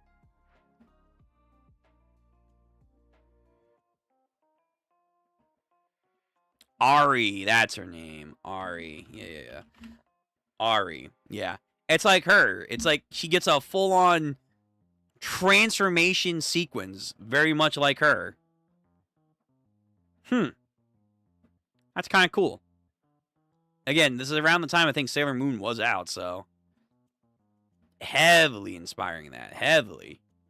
Yeah. It's definitely giving Ari 100%. All right. Irene, you're kind of fascinating. You're kind of like peak old Araki style. Gorgeous Irene, and she has the fucking pose, of course. What are you waiting for? Kill her. Her servants. Guns. Bam. Fire. Plow. Don't tell me. Makeup? Is her makeup gonna be like body armor or some shit? Like Ivankov? Nani? She catches all the bullets. Okay, Irene. What just happened? I can't believe it. Her nails flick up. And then she spring loads them to fire at her enemies like projectiles. And they fucking kill most of the servants. But the main lady, Lapar, she just gets a scratch on her nose because she's built different. Her fake nails. Looks like there are more to you than just your size. My attacks were pretty quick back there, but since you saw right through them... You dumb bitch. How dare you scratch my face? Huh? What just happened here? Oh, her chainsaw. Again, too fucking big. Not a single gate crasher has left this place alive. Then let the dance Aubrey commence. Something like that. We're going to be dance fighting. She goes into her stances. Fashion. Something's happening. The fragrance of rose, like a perfume emitting from Irene's body. And those moves, such elegance, and has a rhythm almost like a dance. I mean, yeah. Dancing. I mean, dancing combat does exist. We've seen it in different series before. So it's like she's weaving out of the way. She's weaving to and fro from the chainsaw. She's like perfectly in balance with herself. Brother, Araki. Okay. I might have to go back again. Because Araki might be getting a little too free in the past year. Takes off her outfit even more with her underwear showing. What's with this chick? Why is she suddenly taking off her clothes? Could she be trying to understrike her movements? I see the movements. Something as big is about to be coming. Eyes are sparkling. And those eyes of hers, something about them is drawing me in. That skank, she's trying to mock me and then counterattack. Oh. Drops her outfit and then I guess this person's gonna like misplace their heel or something. Okay, that's kind of smart. Tripping, but it's like dude, this has to be inspiring Ivankov. I'm falling. No, maybe not. I'm okay. Yeah, it's like she's mock falling, but then she's like controlling herself. You're right where I want you. See you in hell. And then grabs the corner of the chainsaw. Where did this all come from? The strength. You managed to catch the blade of my 400cc chainsaw that weighs 80 kilograms, which is 176.4 pounds? God. Okay, Rocky. But now you're trapped with both your hands tied up and nowhere left to go. So what's it gonna be? How do you plan on getting out of this one? The gum. They're gonna do some crazy shit. Okay. That's insane. This girl can stop 174 pounds or 176 pounds and 400cc chainsaw. Gets the gum. Now I'll scoop out your brains with my special gum. So this woman does eat brains. And then her body also is starting to pump up with muscle. The chainsaw vibrating between her hands. Notices, wobbling. Her heels break. Oh, I definitely gotta stay on this page. Because her bra gets a little cut from the chainsaw. I don't know how she's not dead. And we're getting some sneaks. Some sneak previews. Same thing with the big woman, too. Oh, okay, Araki. Fair enough. The Battle of the Tits. Eat this, and then a spear from the gum jettisons from her mouth. It looks like it hits her, but maybe not. Because she falls gracefully back. So damn flexible. So, looks like we're at the end. You can stop now. Huh? She somehow, like, Uno reversed the gum back into Lapar's arm, and it gets scored through. Let's go, the chainsaw. Hey, watch out. Nah, she's got this. She's doing it so elegantly, so freeing. And so, the dash macabre has concluded. What's happening to me? Why can't I move my body? You tell me. I placed a spell on you. I've turned your heart to stone, which in turn caused your body to turn to stone as well. What? How? You gotta explain yourself. Behold the dance macabre. In other words, a dance of death. The smell of my perfume that's in the air. The dazzling simmering of my movements all around you. What, did she like hypnotize her with olfactory senses and visual movements? Like she put her under a genjutsu? With my specific rhythm and a practical sound, the motion of my eyes, the twirling of my hands, the pivoting of my feet, each movement was deliberately arranged in a predetermined order. You didn't realize it, but while we were fighting earlier, I was sending subliminal signals to your own mind. She fucking hypnotized her. She has the power to... Okay, first of all, she has physical power to stop that chainsaw, A. Her makeup is ridiculous at camouflaging her and whatnot. And then she has specific battle tendency movements, that can allow her to hypnotize people? Fuck. That's the dance macabre, a deadly dance that controls the opponent's psyche. Your very soul is now under my own command. Picks up the mirror. Excruciating death makeover. Kisses the reflection. I am quite cruel too, you know. Then slices down with the lipstick on the mirror. What's that gonna do? Okay. By my wicked hand, justice shall be served. Wait, so, like, it's like an indicator, like, the lipstick on the mirror is her sending a signal to her body to flip the chainsaw and then cuts her. Oh my god, this woman is crazy.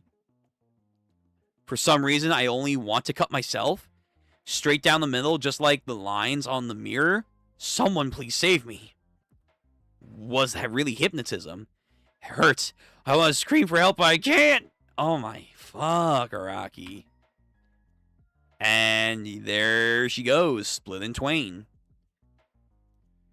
And then goes to our boy over here. Poor thing, they must have hurt you pretty badly. Young miss. But why? Why did you have to go and tell her about me? You shouldn't have done that. I came because you said you were you said we were everlasting friends. Yet it seems you've forgotten that promise. I'll let you off the hook this time, but only for the sake of our friendship. So she's mad at him that she gave away her identity. Next time you won't be so lucky, whatever that means. Licks his blood. Creepy. Wait, hold on. There's something I've been wanting to ask you. Oh, you mean the bullets? I swapped them for blank ones. I was playing that old lady. Oh, okay. I was like, wait a minute. For real? You caught those bullets?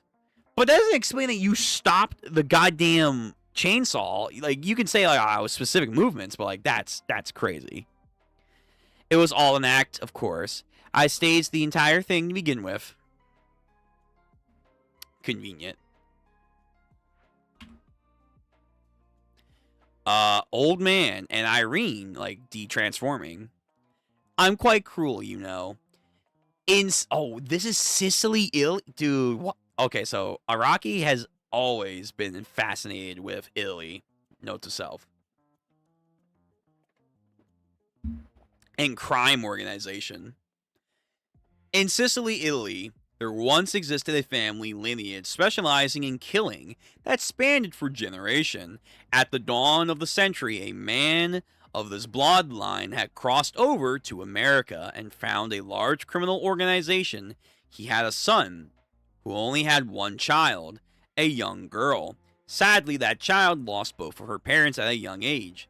Knowing the deadly skills she had inherited from her bloodline, the girl had decided to use her wicked hands for good, and so she became renowned as the gorgeous bringer of death. Her name is Irene. Yo, if I was in 1980, you had me sold. You had me sold. If I could read this and was translated in English, probably wouldn't have been. But if I was in 1980 reading this, you definitely would have sold me. And that's the end of chapter 1. Oh my god, what a start, man.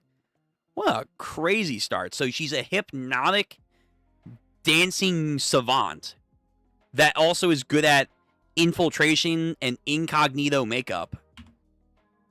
Okay. And she's a hitman. Alright. So, oh wow, these chapters are long. Okay, so I don't have that much time. So I think what I'm going to do, I wanted to plow through all of them, but I didn't realize all of them seem to be like almost 50 pages. Almost 50. I thought it was just like the introductory chapter. No, they're all like 50 pages. So I think what I'm going to do, I think I'm going to probably read this chapter, then we'll do Outlaw Man, and then we'll call it a night. Yeah, that's probably as long as I can do. Okay. All right, just give me 1 minute, and we'll be back. We'll get into chapter 2 of the gorgeous Irene, and then we'll save the rest for another time. And then after we're done, that will go into Outlaw Man. Or you know what? Let me see. We'll see. You know what? I might save Outlaw Man for another time. We'll see. We'll definitely do one more chapter of Gorgeous. Gorgeous Irene. Bro, I wish I was in 1980. I would say, Araki, you mad genius. Keep cooking. Okay, be right back.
All right, I'm back.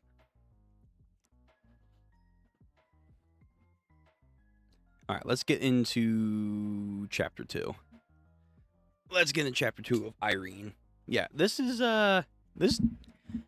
If you were reading this in 1980, I definitely think you would have probably enjoyed this.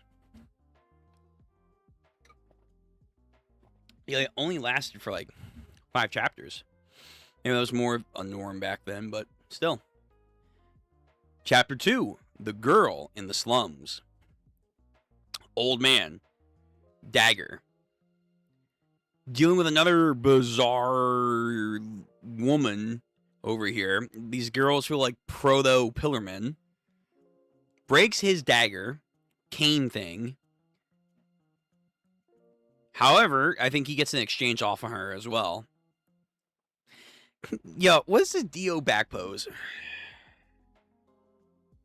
Alright. Yo, Irene really did set a lot of things in motion. So she has some weird back tattoo thing. Who the hell is this woman? No, it can't be that tattoo. It looks like it's starting to move. As if there's something inside of it. Is that our assist? Damn. From chapter 1 to chapter 2, he dies? Oh, that sucks. Yeah, no, it's him. Miss Irene, get as far away as you can. You need to change your appearance. You may be a naive girl, but I know you can make it. Go. Wait, go, squirrel? You have to warn her. Where? Okay, this is a... Wait a minute. This is a crazy turn of events. Who is this lady with the crazy back tattoo? And what the fuck just happened to him where he just got killed or something? Does she have like some hypnotic thing as well? This guy dies from chapter 1 to chapter 2. Like, how long of a chapter break was this from the first one? And then he summons a squirrel to her to warn her. Only Araki, I guess. And why do they keep saying she's naive? I mean, she's clearly intentionally, identity absorbent and, information absorbent. But that's part of her schemes. But I don't know. Whatever. So, warn her with a squirrel. This is Rapana's daughter. So I'm sure she'll be I'm sure she'll want to take revenge. I want to search every hotel, every train station, airport, as well as any police and criminal organizations that you find of her. New York.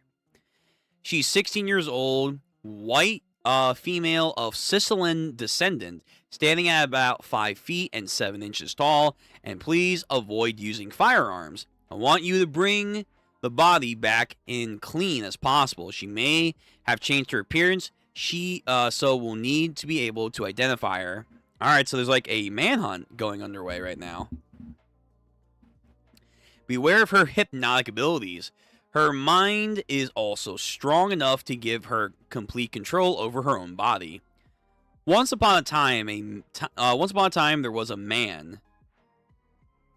A man born with a cold, ruthless heart, incapable of caring for anyone or anything. With no purpose in life, he decided to become a hired killer. He then started taking jobs from a certain individual. Araki, yet again, these certain individuals, that person, this man. An individual of immense power and charisma, someone whom he could confide in, who offered to warm the icy depths of his own soul. For the first time ever, the man had found a reason to live and was willing to even die for that person. But then one day, the individual grew too powerful and was assassinated by a rival organization.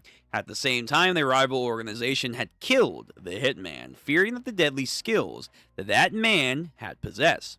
Though the man didn't have a wife, he did leave behind a daughter named Irene, a girl who would inherit her father's deadly skills. Okay, so this is a build-up of the epilogue that we got of the ending of chapter 1. Gorgeous Irene and all of her makeup weaponry stuff.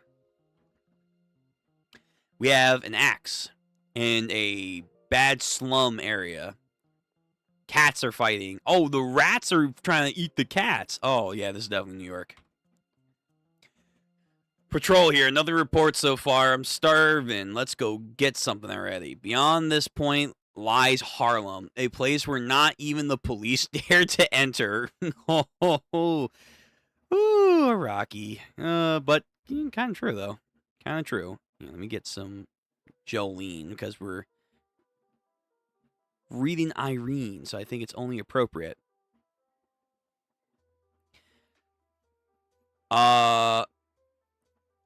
Some Chadley Jonathan kind of character munching on food on a trash pile.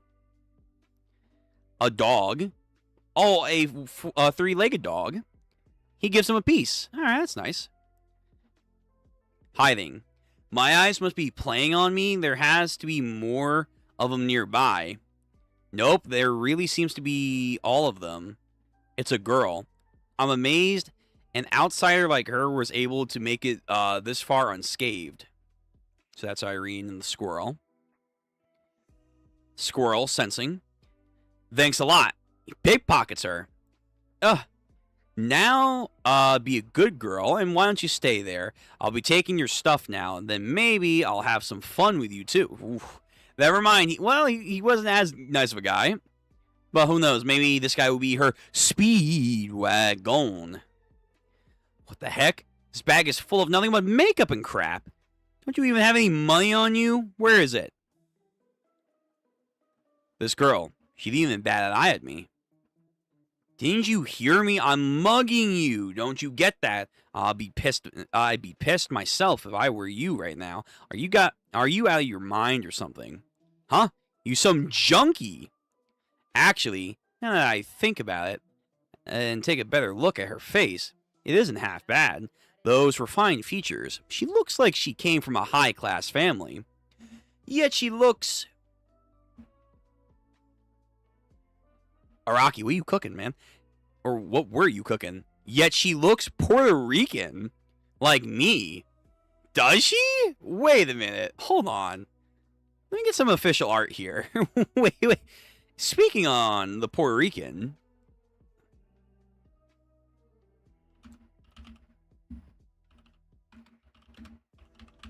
Excuse me?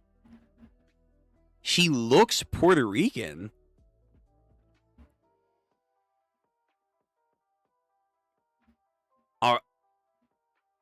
Are we sure? Are we sure about that? Again, speaking on behalf of some Puerto Ricans over here.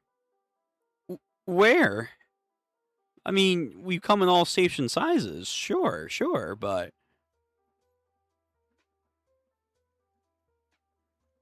Wait, didn't they just describe... Yeah, didn't they just describe her in this right here?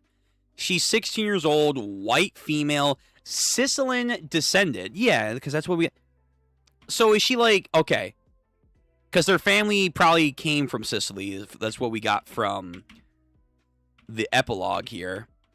They came from Sicily, but her mom maybe is Puerto Rican, I guess. I guess. I don't know. Yo, Araki's... He was cooking something crazy at this time. Yo, 1980s Araki, man. Fascinating. Yet she looks Puerto Rican like me. What's someone like her doing all alone in a dump like this? It's like she's asking to get jumped. Who the hell is she? Where did she come from? Stay back. I mean it. Don't make a sound, okay? Pulls out his knife and then gently grabs it. Why, you little... What the fuck is she doing, this guy? She grabs the knife and his muscles all just twinge. She has the spin. She has like a mock version of the spin. That's what's happening right here. What the fuck? It's stuck. I can't get it to budge. Oh, hypnotic. Her hypnotic thing probably. Like, just... Yo, the Uchiha don't even move like this, man. So she gets knocked on the ground and, like, just what? Making visual contact and that's it?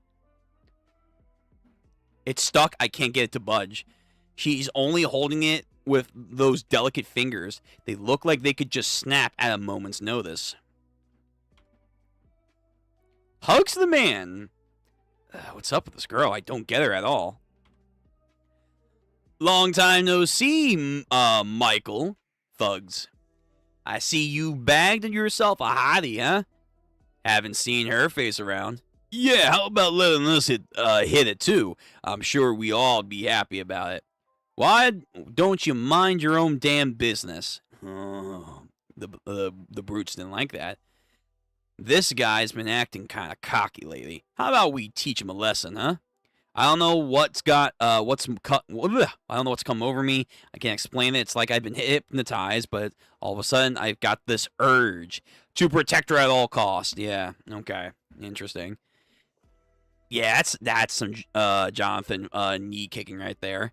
Okay, so gets her, takes her to a bar. What's your name? Irene. Okay, well, Irene, I don't know if you ran away from your home or whatever, but you don't belong in a place like this. When were you done eating? When you're done eating, I'll take you straight to a subway so you can get back to your home.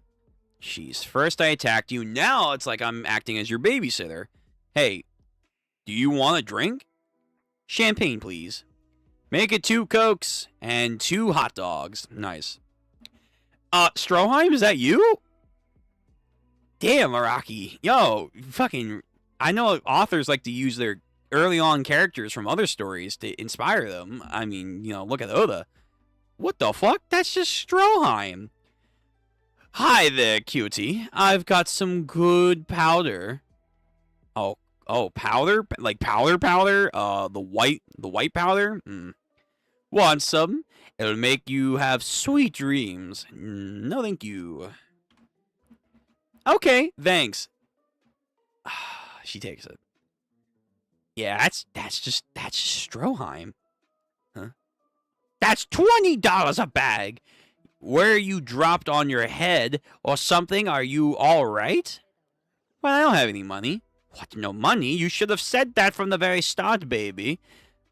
How would you like to be in a movie? Usually it's $200, but for you, I'm willing to pay double. I'm sure someone like you will be a star, no doubt about it. A star? When do I start? And then get lost. Just hits him. Geez, what kind of life have you been living until now? Didn't anyone just tell you to not talk to strangers? You really bought into this kind of crap. To the subway in Harlem. I'm sorry, Bronx. We're in the Bronx right now. Excuse me. Subway in Bronx. Take this. It should be enough to pay for your ticket back home. By the way, he must have went to the Bronx in the 80s then. Because this has to be like what he thought. Let me see. I'm pulling up Google Images. Don't give me anything cursed. 1980s. You know what? He might have been cooking. Yo, okay, so Araki probably did go to the Bronx in the 80s. Holy shit. Yep. Dude, Araki really does his fucking homework. The South Bronx in the 1980s. It looks like a fucking war zone. It looks terrible. Urban hell, as they called it. Oh, fascinating. The Bronx clean for a day.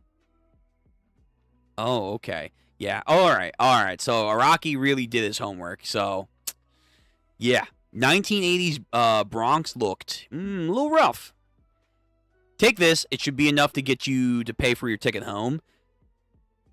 Won't you help a blind guy? Don't. Oh, you stupid idiot. Quit it, you idiot. I walked right into that one, I guess. That's the last of my change, too. Oh, God. What's she doing now? What the hell are you doing? This isn't a train ticket. It's for a horse racing. You moron. I can't believe you let that scalper even sell you at beating tickets.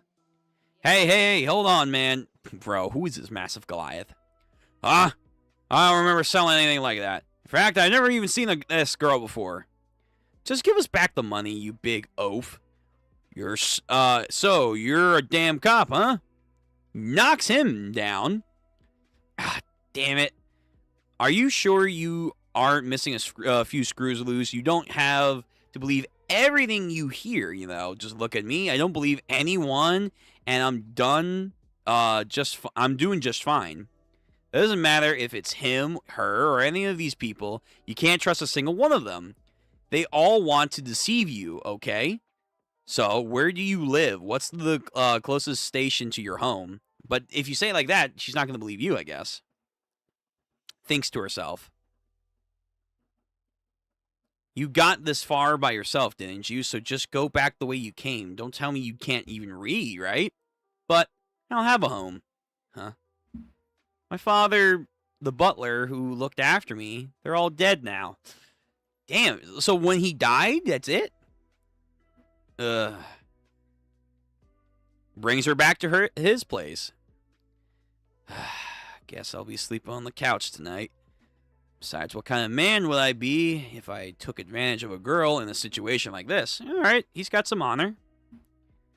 But what she's here for... Alright, don't move. This is a robbery. Wait, they're actually committing crimes. Now they're just genuinely committing genuine crimes together. Okay. Araki really liked his young adolescents doing criminal activities, huh? For a long time.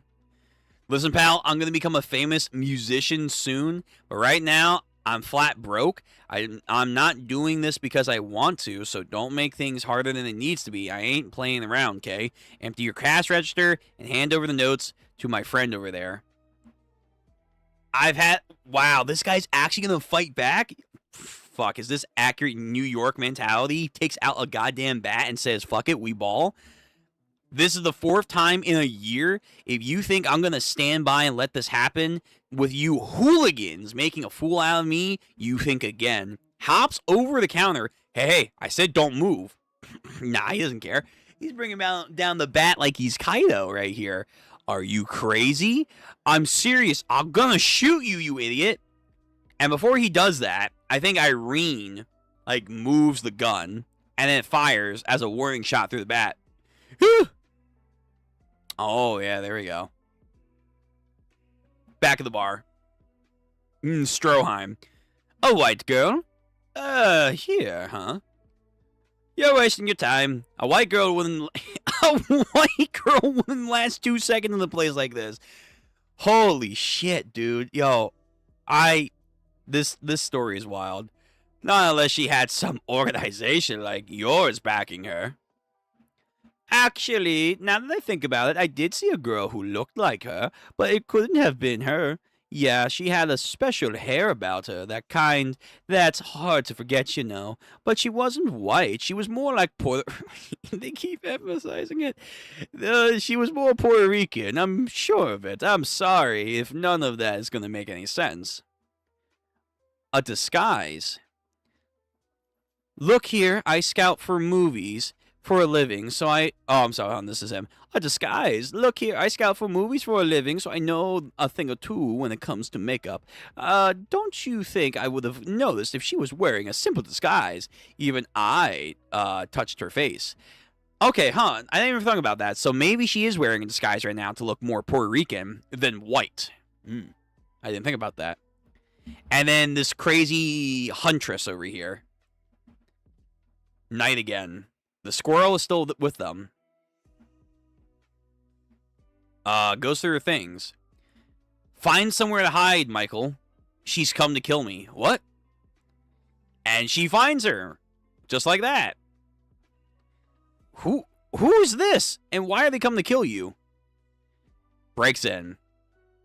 I have to kill her and make it quick. If I give her time to put on any of her makeup, she'll be able to change and use her movements to hypnotize me. What the hell is going on now? Irene, why is she going after her? Goes down with a massive fucking dagger. And again, the proportions are all over the place, but I kind of like that. Goes in. She then grabs gracefully some glass shards and is about to stab her with it. But then she then blocks her hands. Now they're in like a grapple situation. Irene Rapana, I know your mind was strong enough to give you complete control over your own body, but to think that you would be able to go as far as to change your own race to hide in these slums. I never would have imagined you could transform yourself to this extent. Damn, an ethnicity change. Who's that tattooed chick and why is she coming to kill Irene? No, now's not the time to be asking, I guess, that question. That can't be. That tattoo on her back, it's starting to move. So again, with that whole moving idea. Take this Phantom Mine tattoo. Is it actually happening or is this all illusion based? Because in this show, it feels like there's a lot of illusion. And then a hand. Those markings on her back, that's not a tattoo. It's an arm. That woman. What? It's not a tattoo.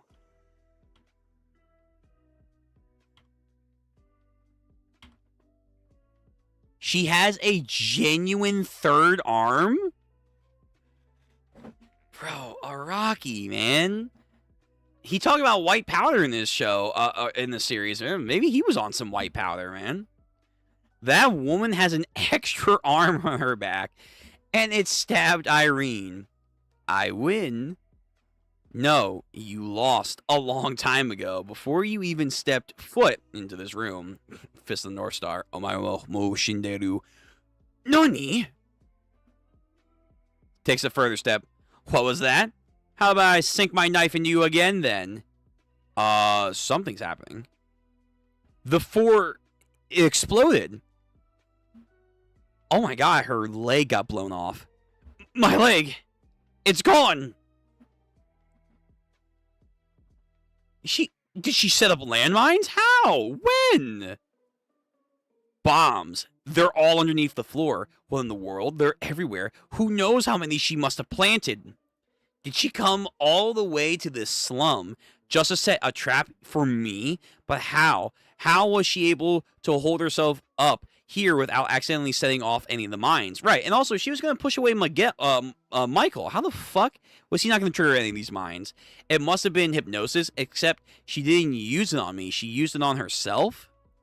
On that man, too. That's how they've been able to live in this booby-trapped room without stepping on any of the mines. They both have been avoiding them She put a subconscious signal into their minds so they don't step on any of the landmines?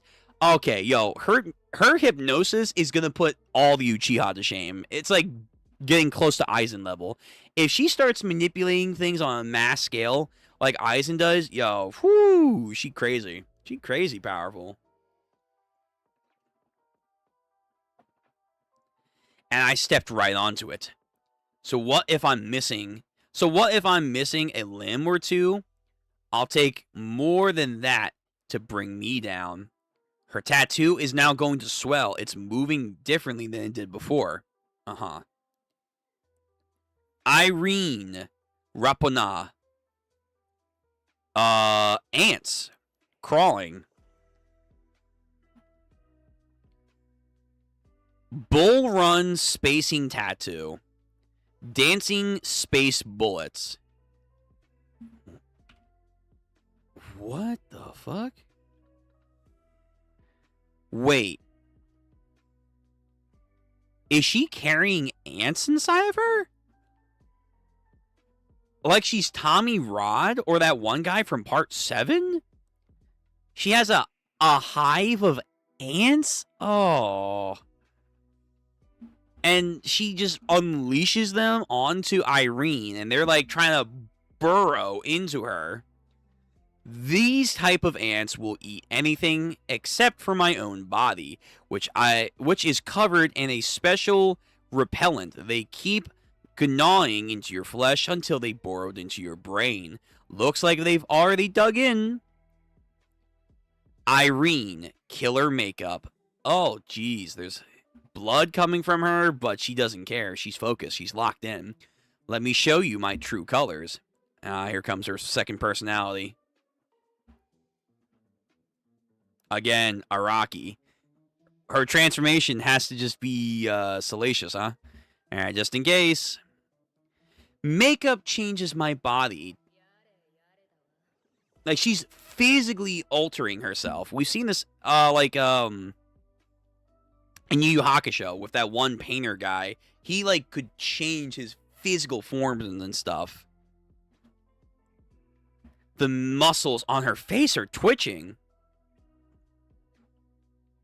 And the ants are, like, breaking away. It also, again, going back to spin, it is kind of like the spin Italian martial art over here. Like, warping their bodily functions with this secret art over here. In ancient times, makeup was worn not only during ceremonies, but also to ward off diseases and deadly insects. My killer makeup works the same way. Very much like the guy from Yu Yu Hakusho. She used her own muscles to push out the ants.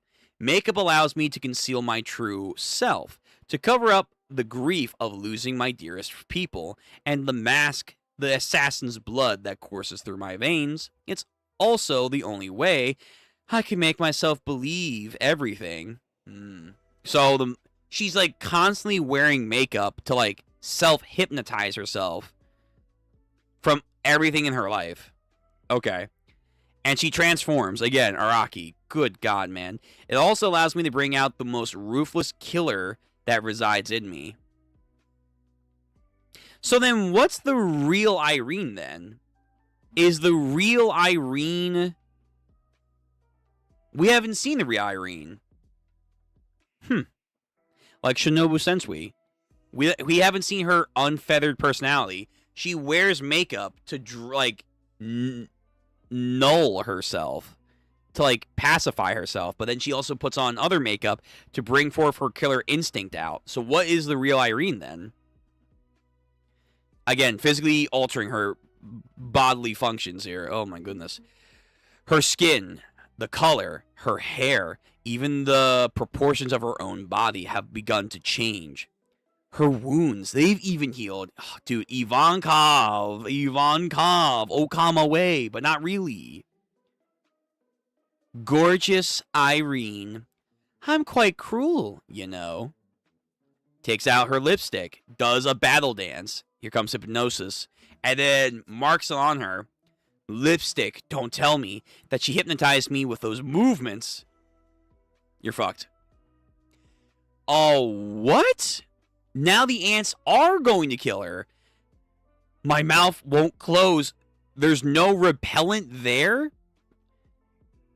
The ants are crawling inside. Alright, maybe that could have been a little bit more fairly explained, but like, the ants... So she wasn't hiding them inside of her? Okay, the ants are a little weird, but whatever.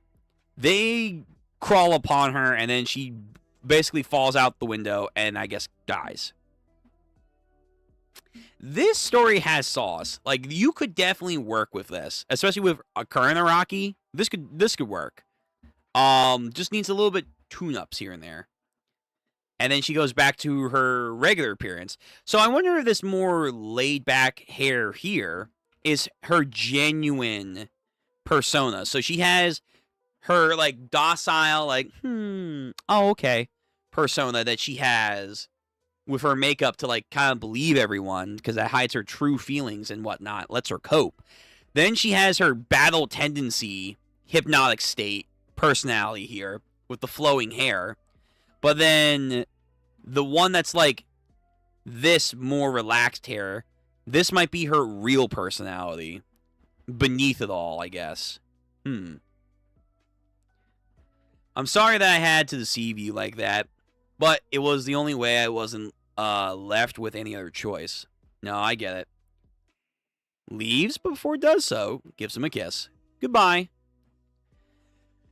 Thanks to the winning horse race ticket that Irene had bought, Michael made it big and moved to Los Angeles 2 years later to make his debut as a musician. Oh, well, someone's now lucky. His first single, a hopeful song about a mysterious girl, stayed at the top 2 of the charts for 4 weeks and sold 6 million copies. As for Irene, nobody knows where she went. Newspaper, Tony Boardman, age 51, found dead after apparent suicide on the 7th. While alone at his home in Chicago, Boardman inexplicably stuck a large pair of garden shears down his throat. The reason he killed himself still remains unknown. Is that the old man? While widely known as a wealthy hotel tycoon, it is rumored that Boardman was the boss of a large criminal organization which took control over the U.S. after eliminating rival organizations. A few months ago, after the incident, one of his maids had disappeared without a trace. The police are still desperately searching for her. Okay. I guess that ties into her being able to hide or whatever. Okay. Irene. Very cool. Very, very cool. Alright, let me see 38 chapters. Okay, we're going to plug through Outlaw, man. I'm going to try and just speed through. So, we'll get to more of Irene another time. We'll finish up this series with chapters 3, 4, and 5 another day. We're going to do Outlaw, man, and see what this is about. So, this is a year after the gorgeous Irene, supposedly. So let's see what has changed when it comes to not only his art style, his pacing, but generally the characters and the writing. It seems more toned down of an art style, at least from this cover, compared to Irene, but, you know, maybe I'm wrong. So, now, let's do Outlaw, man. Yeah, the art, it seems rudimentary. So you have a snake, a bird. Snake tries to go for the bird. Gets thwarted. The bird goes away. Cowboy. Someone's hanging. This feels very non-Araki. The horseman was wounded in the right hand. Blood was still flowing. Looks around. Maybe it's because it's like a poor scanlation uploaded. Maybe. Hey there. How's it hanging, really? Yeah. Hiding the revolver behind your back, trying to shoot me. You better throw it. You better throw it under your feet. Is he going to use this guy as target practice? That's fucked. Move or you'll become a real corpse. An ambush isn't a bad idea, but there is only one set of footprints on the ground. If you were lynched, there would be a lot more footprints left. Alas. The guy's alive. He was fucking around too much. And he actually did have a gun. Tries to fire, but this guy, assassin or whatever, just moves quick. He moves too quick. Damn it. He disappeared. He's already out there. I heard gunshots out this way. 45th caliber. That wasn't the toothless. That idiot really screwed things up here. Yeah, I think it's like poor scans, man. Because the quality is definitely not the same. First time I'm seeing this pursuit ahead. I got away. This can't go on for too much long. Usually pursuers chase their victim. But when pursuers from ahead, they come from the front. For those, you need to acknowledge the area where the pursuer is taking place and keep in touch with the people coming from behind.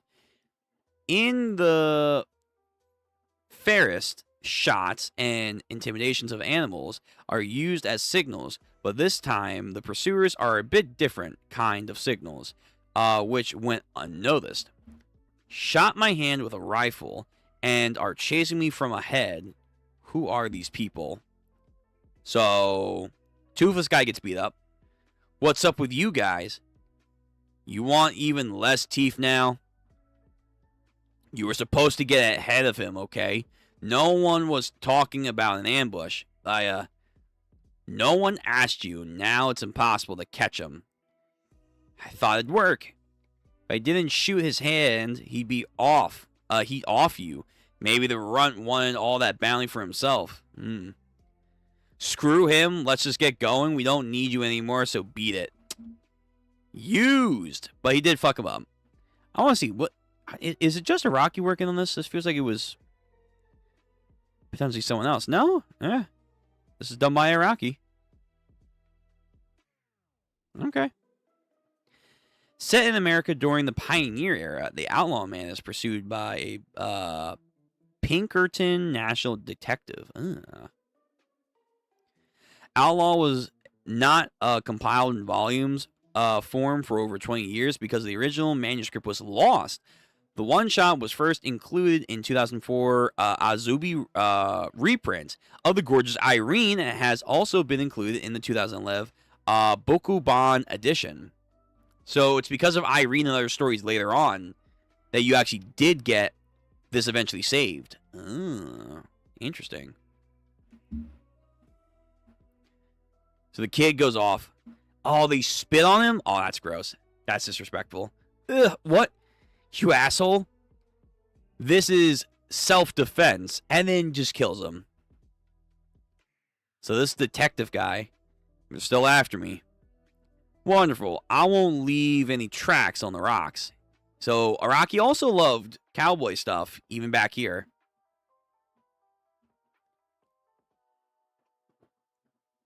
He's using his horse to gallop up a cliffside area, like he's playing Skyrim. Okay, crazy horse activity. Running through a stream. This won't hurt. I'll leave no tracks or smells if I go through a river. Don't step on the rocks, all right? You can do it. Cameron. Great job. And now, let's put them back into place. He's doing a lot of effort to hide his tracks. But these hunters, man, they know their business. They actually were like, no, he galloped. He galloped from one rock to another and crossed. Loki went east. The dust is sinking off by those leaves there. This twig is broken too. Wow, really? The twig? Look for where the sludge had been moved to. They're that good at tracking this guy. Heh. You can't completely erase your tracks. They only disappear when he's dead. We're almost there, fellas. Where's it set? It's during the Pioneer era, but where exactly is it set? Pinkerton National Detective. Where is Pinkerton? This feels like it's out by like Devil's Canyon and whatnot. Let me see. Pinkerton.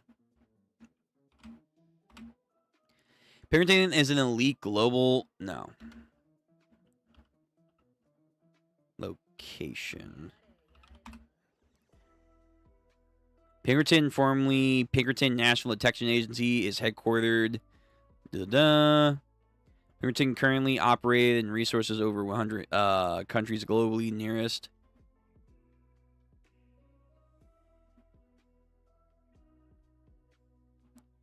Okay, there's a lot here.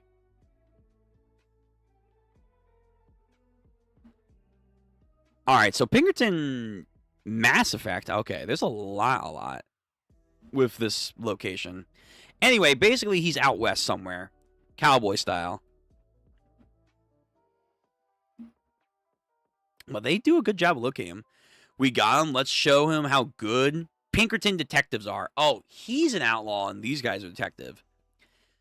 This man in the fur had the special 5-shot rifle with a scope that shifted to the left for better gunpowder ignition, so that the firing range could be capable of 700 meters. But the guy knows. This is weird. Birds chirping. What? I didn't lose him after all? Oh no. This is a scope. Glint. He knows. Sniper. Shoot. But he dodges, except the horse. Damn, not Cameron. Damn it. The skunk noticed us before because of the birds.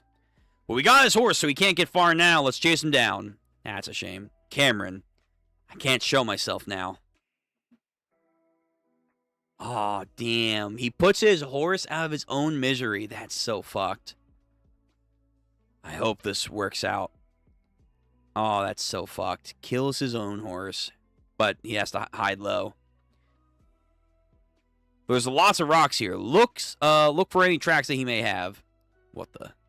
Oi, oi, check this out here. He got a limp in his right foot. That means he's got hit by a bullet on his right side. Looks like we got him, fellas. He must be terrified. Let's get him. He did get shot. It's either me or them. I'm alone. It won't be easy for myself, but I know for sure there's no one but me. I gotta do something about this. He's close. His steps have gotten even shorter. Get off your horse and let's follow them. Let's move. Damn, they're getting closer. Closer and closer. Will it be a win or a loss? Detectives, moving. There he is. And they just start open fire on the bush. Nice, I believe we got him. No, it was a trap. He had like a rabbit making noise tied to a branch in the bush. Damn it, hide. Then it's his turn now, firing off bullets.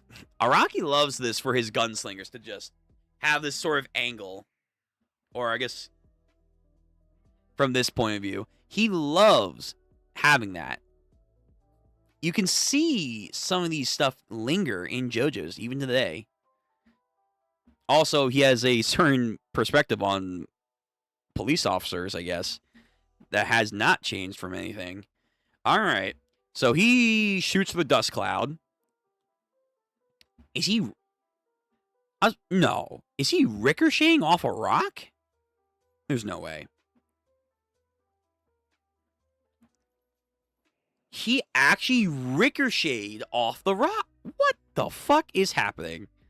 Irene's one thing. You're a gunslinger. How the fuck are you doing that? He actually got these three asshole detectives. Oi, Rocket. Come on now, get him. After him. Dude, you guys are fucking dead. He's an outlaw. Wherever he goes, pursuers will soon follow. The tracks left can never be fully erased. He knows that. He has no goal, no benefit. He always will be on the run. He is the lone outlaw. The hawk catches the snake. That's it? Okay, we have some memoirs. Hold on. Afterwards by Araki. About the early works, I'll try to remember what my thoughts and feelings are I had when I was drawing my short early works. In December of 1980, I debuted as a mangaka. Cool. Back then, I believed that every story should incite thrill and tension into a reader. I had a lot of favorite mangakas, but I learned from Mitsutoru Yokoyama, created Babel 2? Babel 2. I don't know what that is. Babel 2.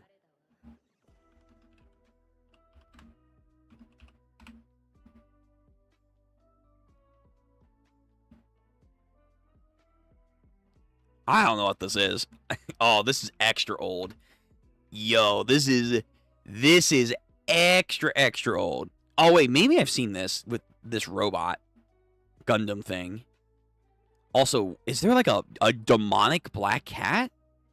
Alright, we might have to put this on the list. If we ever do old gens, we might have to put this on the list. Babel 2. Oh, Babel? Is that... Oh, Babel. Oh. The Tower of Babel? Because I see like a massive tower here. Okay, Araki was fucking with this, so might have to check this out eventually. Alright.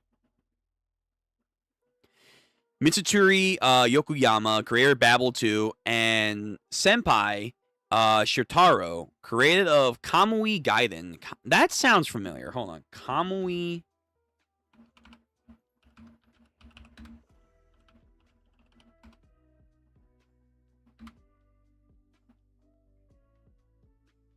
Oh, this looks like some Dororo stuff.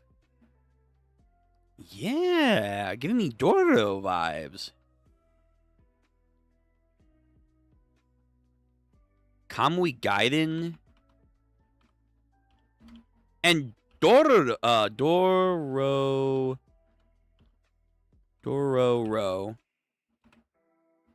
Yeah. Like, Kamui Gaiden kind of looks like it took inspiration from Dororo, because Dororo is like old. This was like fucking ancient anime manga stuff. And then it got recently updated. Well, I say recently, that's been like probably over now 6 years. But that was a good anime. Cool though. Kamui Gaiden. Another series gotta check out. Alright. Creator of Babel 2 and Kamui Gaiden. I won't explain the characteristics of their style, but I'll say that they perfected the so-called techniques of suspense. Their work keeps the readers on their toes to the very end. I must study that technique well. You know what? He did, because Araki, for the most part, does keep us in suspense, because sometimes we just don't know what the fuck he's doing. Before I was 20, I just read stories and manga and watched movies, but now I understand that many of my favorite works use the technique of suspense. Yeah.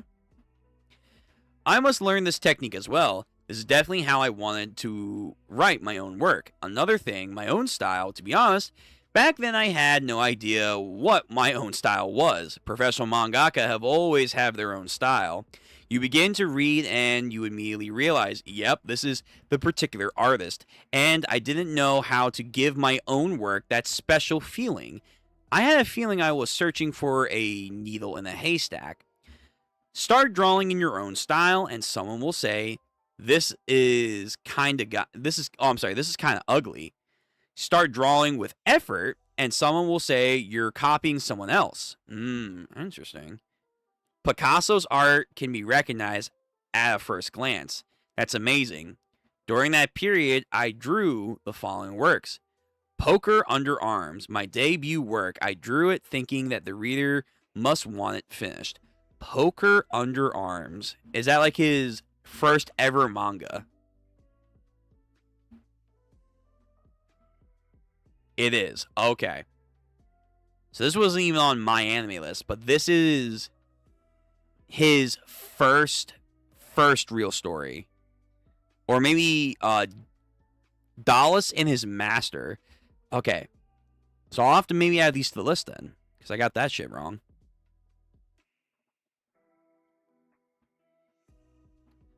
So we have Dallas and his master, Poker Under Arms, Under Execution, Under Jailbreak, Gorgeous Irene, Bajo the Visitor, Say Hi to Virginia. Oh, he's got way more than I thought. All right, we'll have to look into these. That's fine. More archive manga streams than for Araki then. Poker Under Arms. Cool. And didn't drop it midway. I wanted that so much. During that time, a short manga must have had at least 31 pages or less.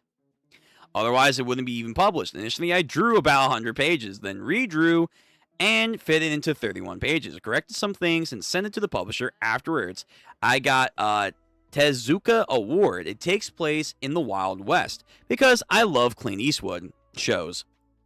He loves Wild West and he loves Italy. Say Hello to Virginia. Back then, I believed that a secret room is the height of suspense. I thought that it's the chess piece that would move the characters and the stories. Outlaw Man, a work that was never published because the original was lost. Demon Boy BT, the plot of the pilot version of BT. In this story, I planned to show the flip side of Sherlock Holmes, but the editor critiqued me for the Demon Boy in a shonen manga. Psychological thrillers didn't exist back then. Guy, he had to fit into a certain genre. Then you have Gorgeous Irene. Oh, okay, damn, I should use this as a marker. It took a long time for me to publish this work because I didn't want to write a long story about a fighter girl. I didn't want to write a long story about a fire girl. It took 12 years. It took 12 years for Jolene Cujo to appear in part 6. Okay, so it's right there, man. Like, a lot of people give Araki credit for having, a female protagonist in a very male-driven story universe that he created. And there are some cool, badass female characters in JoJo's, but, I mean, using this translation, he even is kind of implying, like, Jolene Cujo was not something he was looking forward to doing. He was going to do it, but at that point, it's been 12 years of JoJo's just to get to Jolene. And then his own thoughts on Irene, which is a shame because Irene's pretty cool, for what I can tell. But okay, that's Araki's mindset, I guess, on Irene and Jolene. And that was Outlaw Star. Okay, I'm gonna save this little guide marker because I definitely want to check out these other works. Poker Arms, Say Hello to Virginia, and then there's Under Execution, Dallas and His Master. Stories that Araki has worked on. We'll have more streams then. We will have way more streams.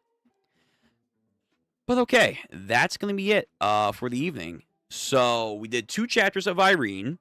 We did Outlaw Man. And we got to the new chapter for JoJo's Part 9. A good run of Araki's hits over here and his current working. And again, like I imagine, you saw a lot of what Araki was inspired by when it came to mangaka that he looked up to, and you see a lot of the culture that he was living through at the time and abroad, America, with a lot of the Bronx and whatnot, and his other research that dives into that. And then you see a lot more of the the Western cultural media, like Clint Eastwood movies, which clearly is inspiration for a lot of this kind of American pop culture at that time that he was into, and then what inspired Part 7.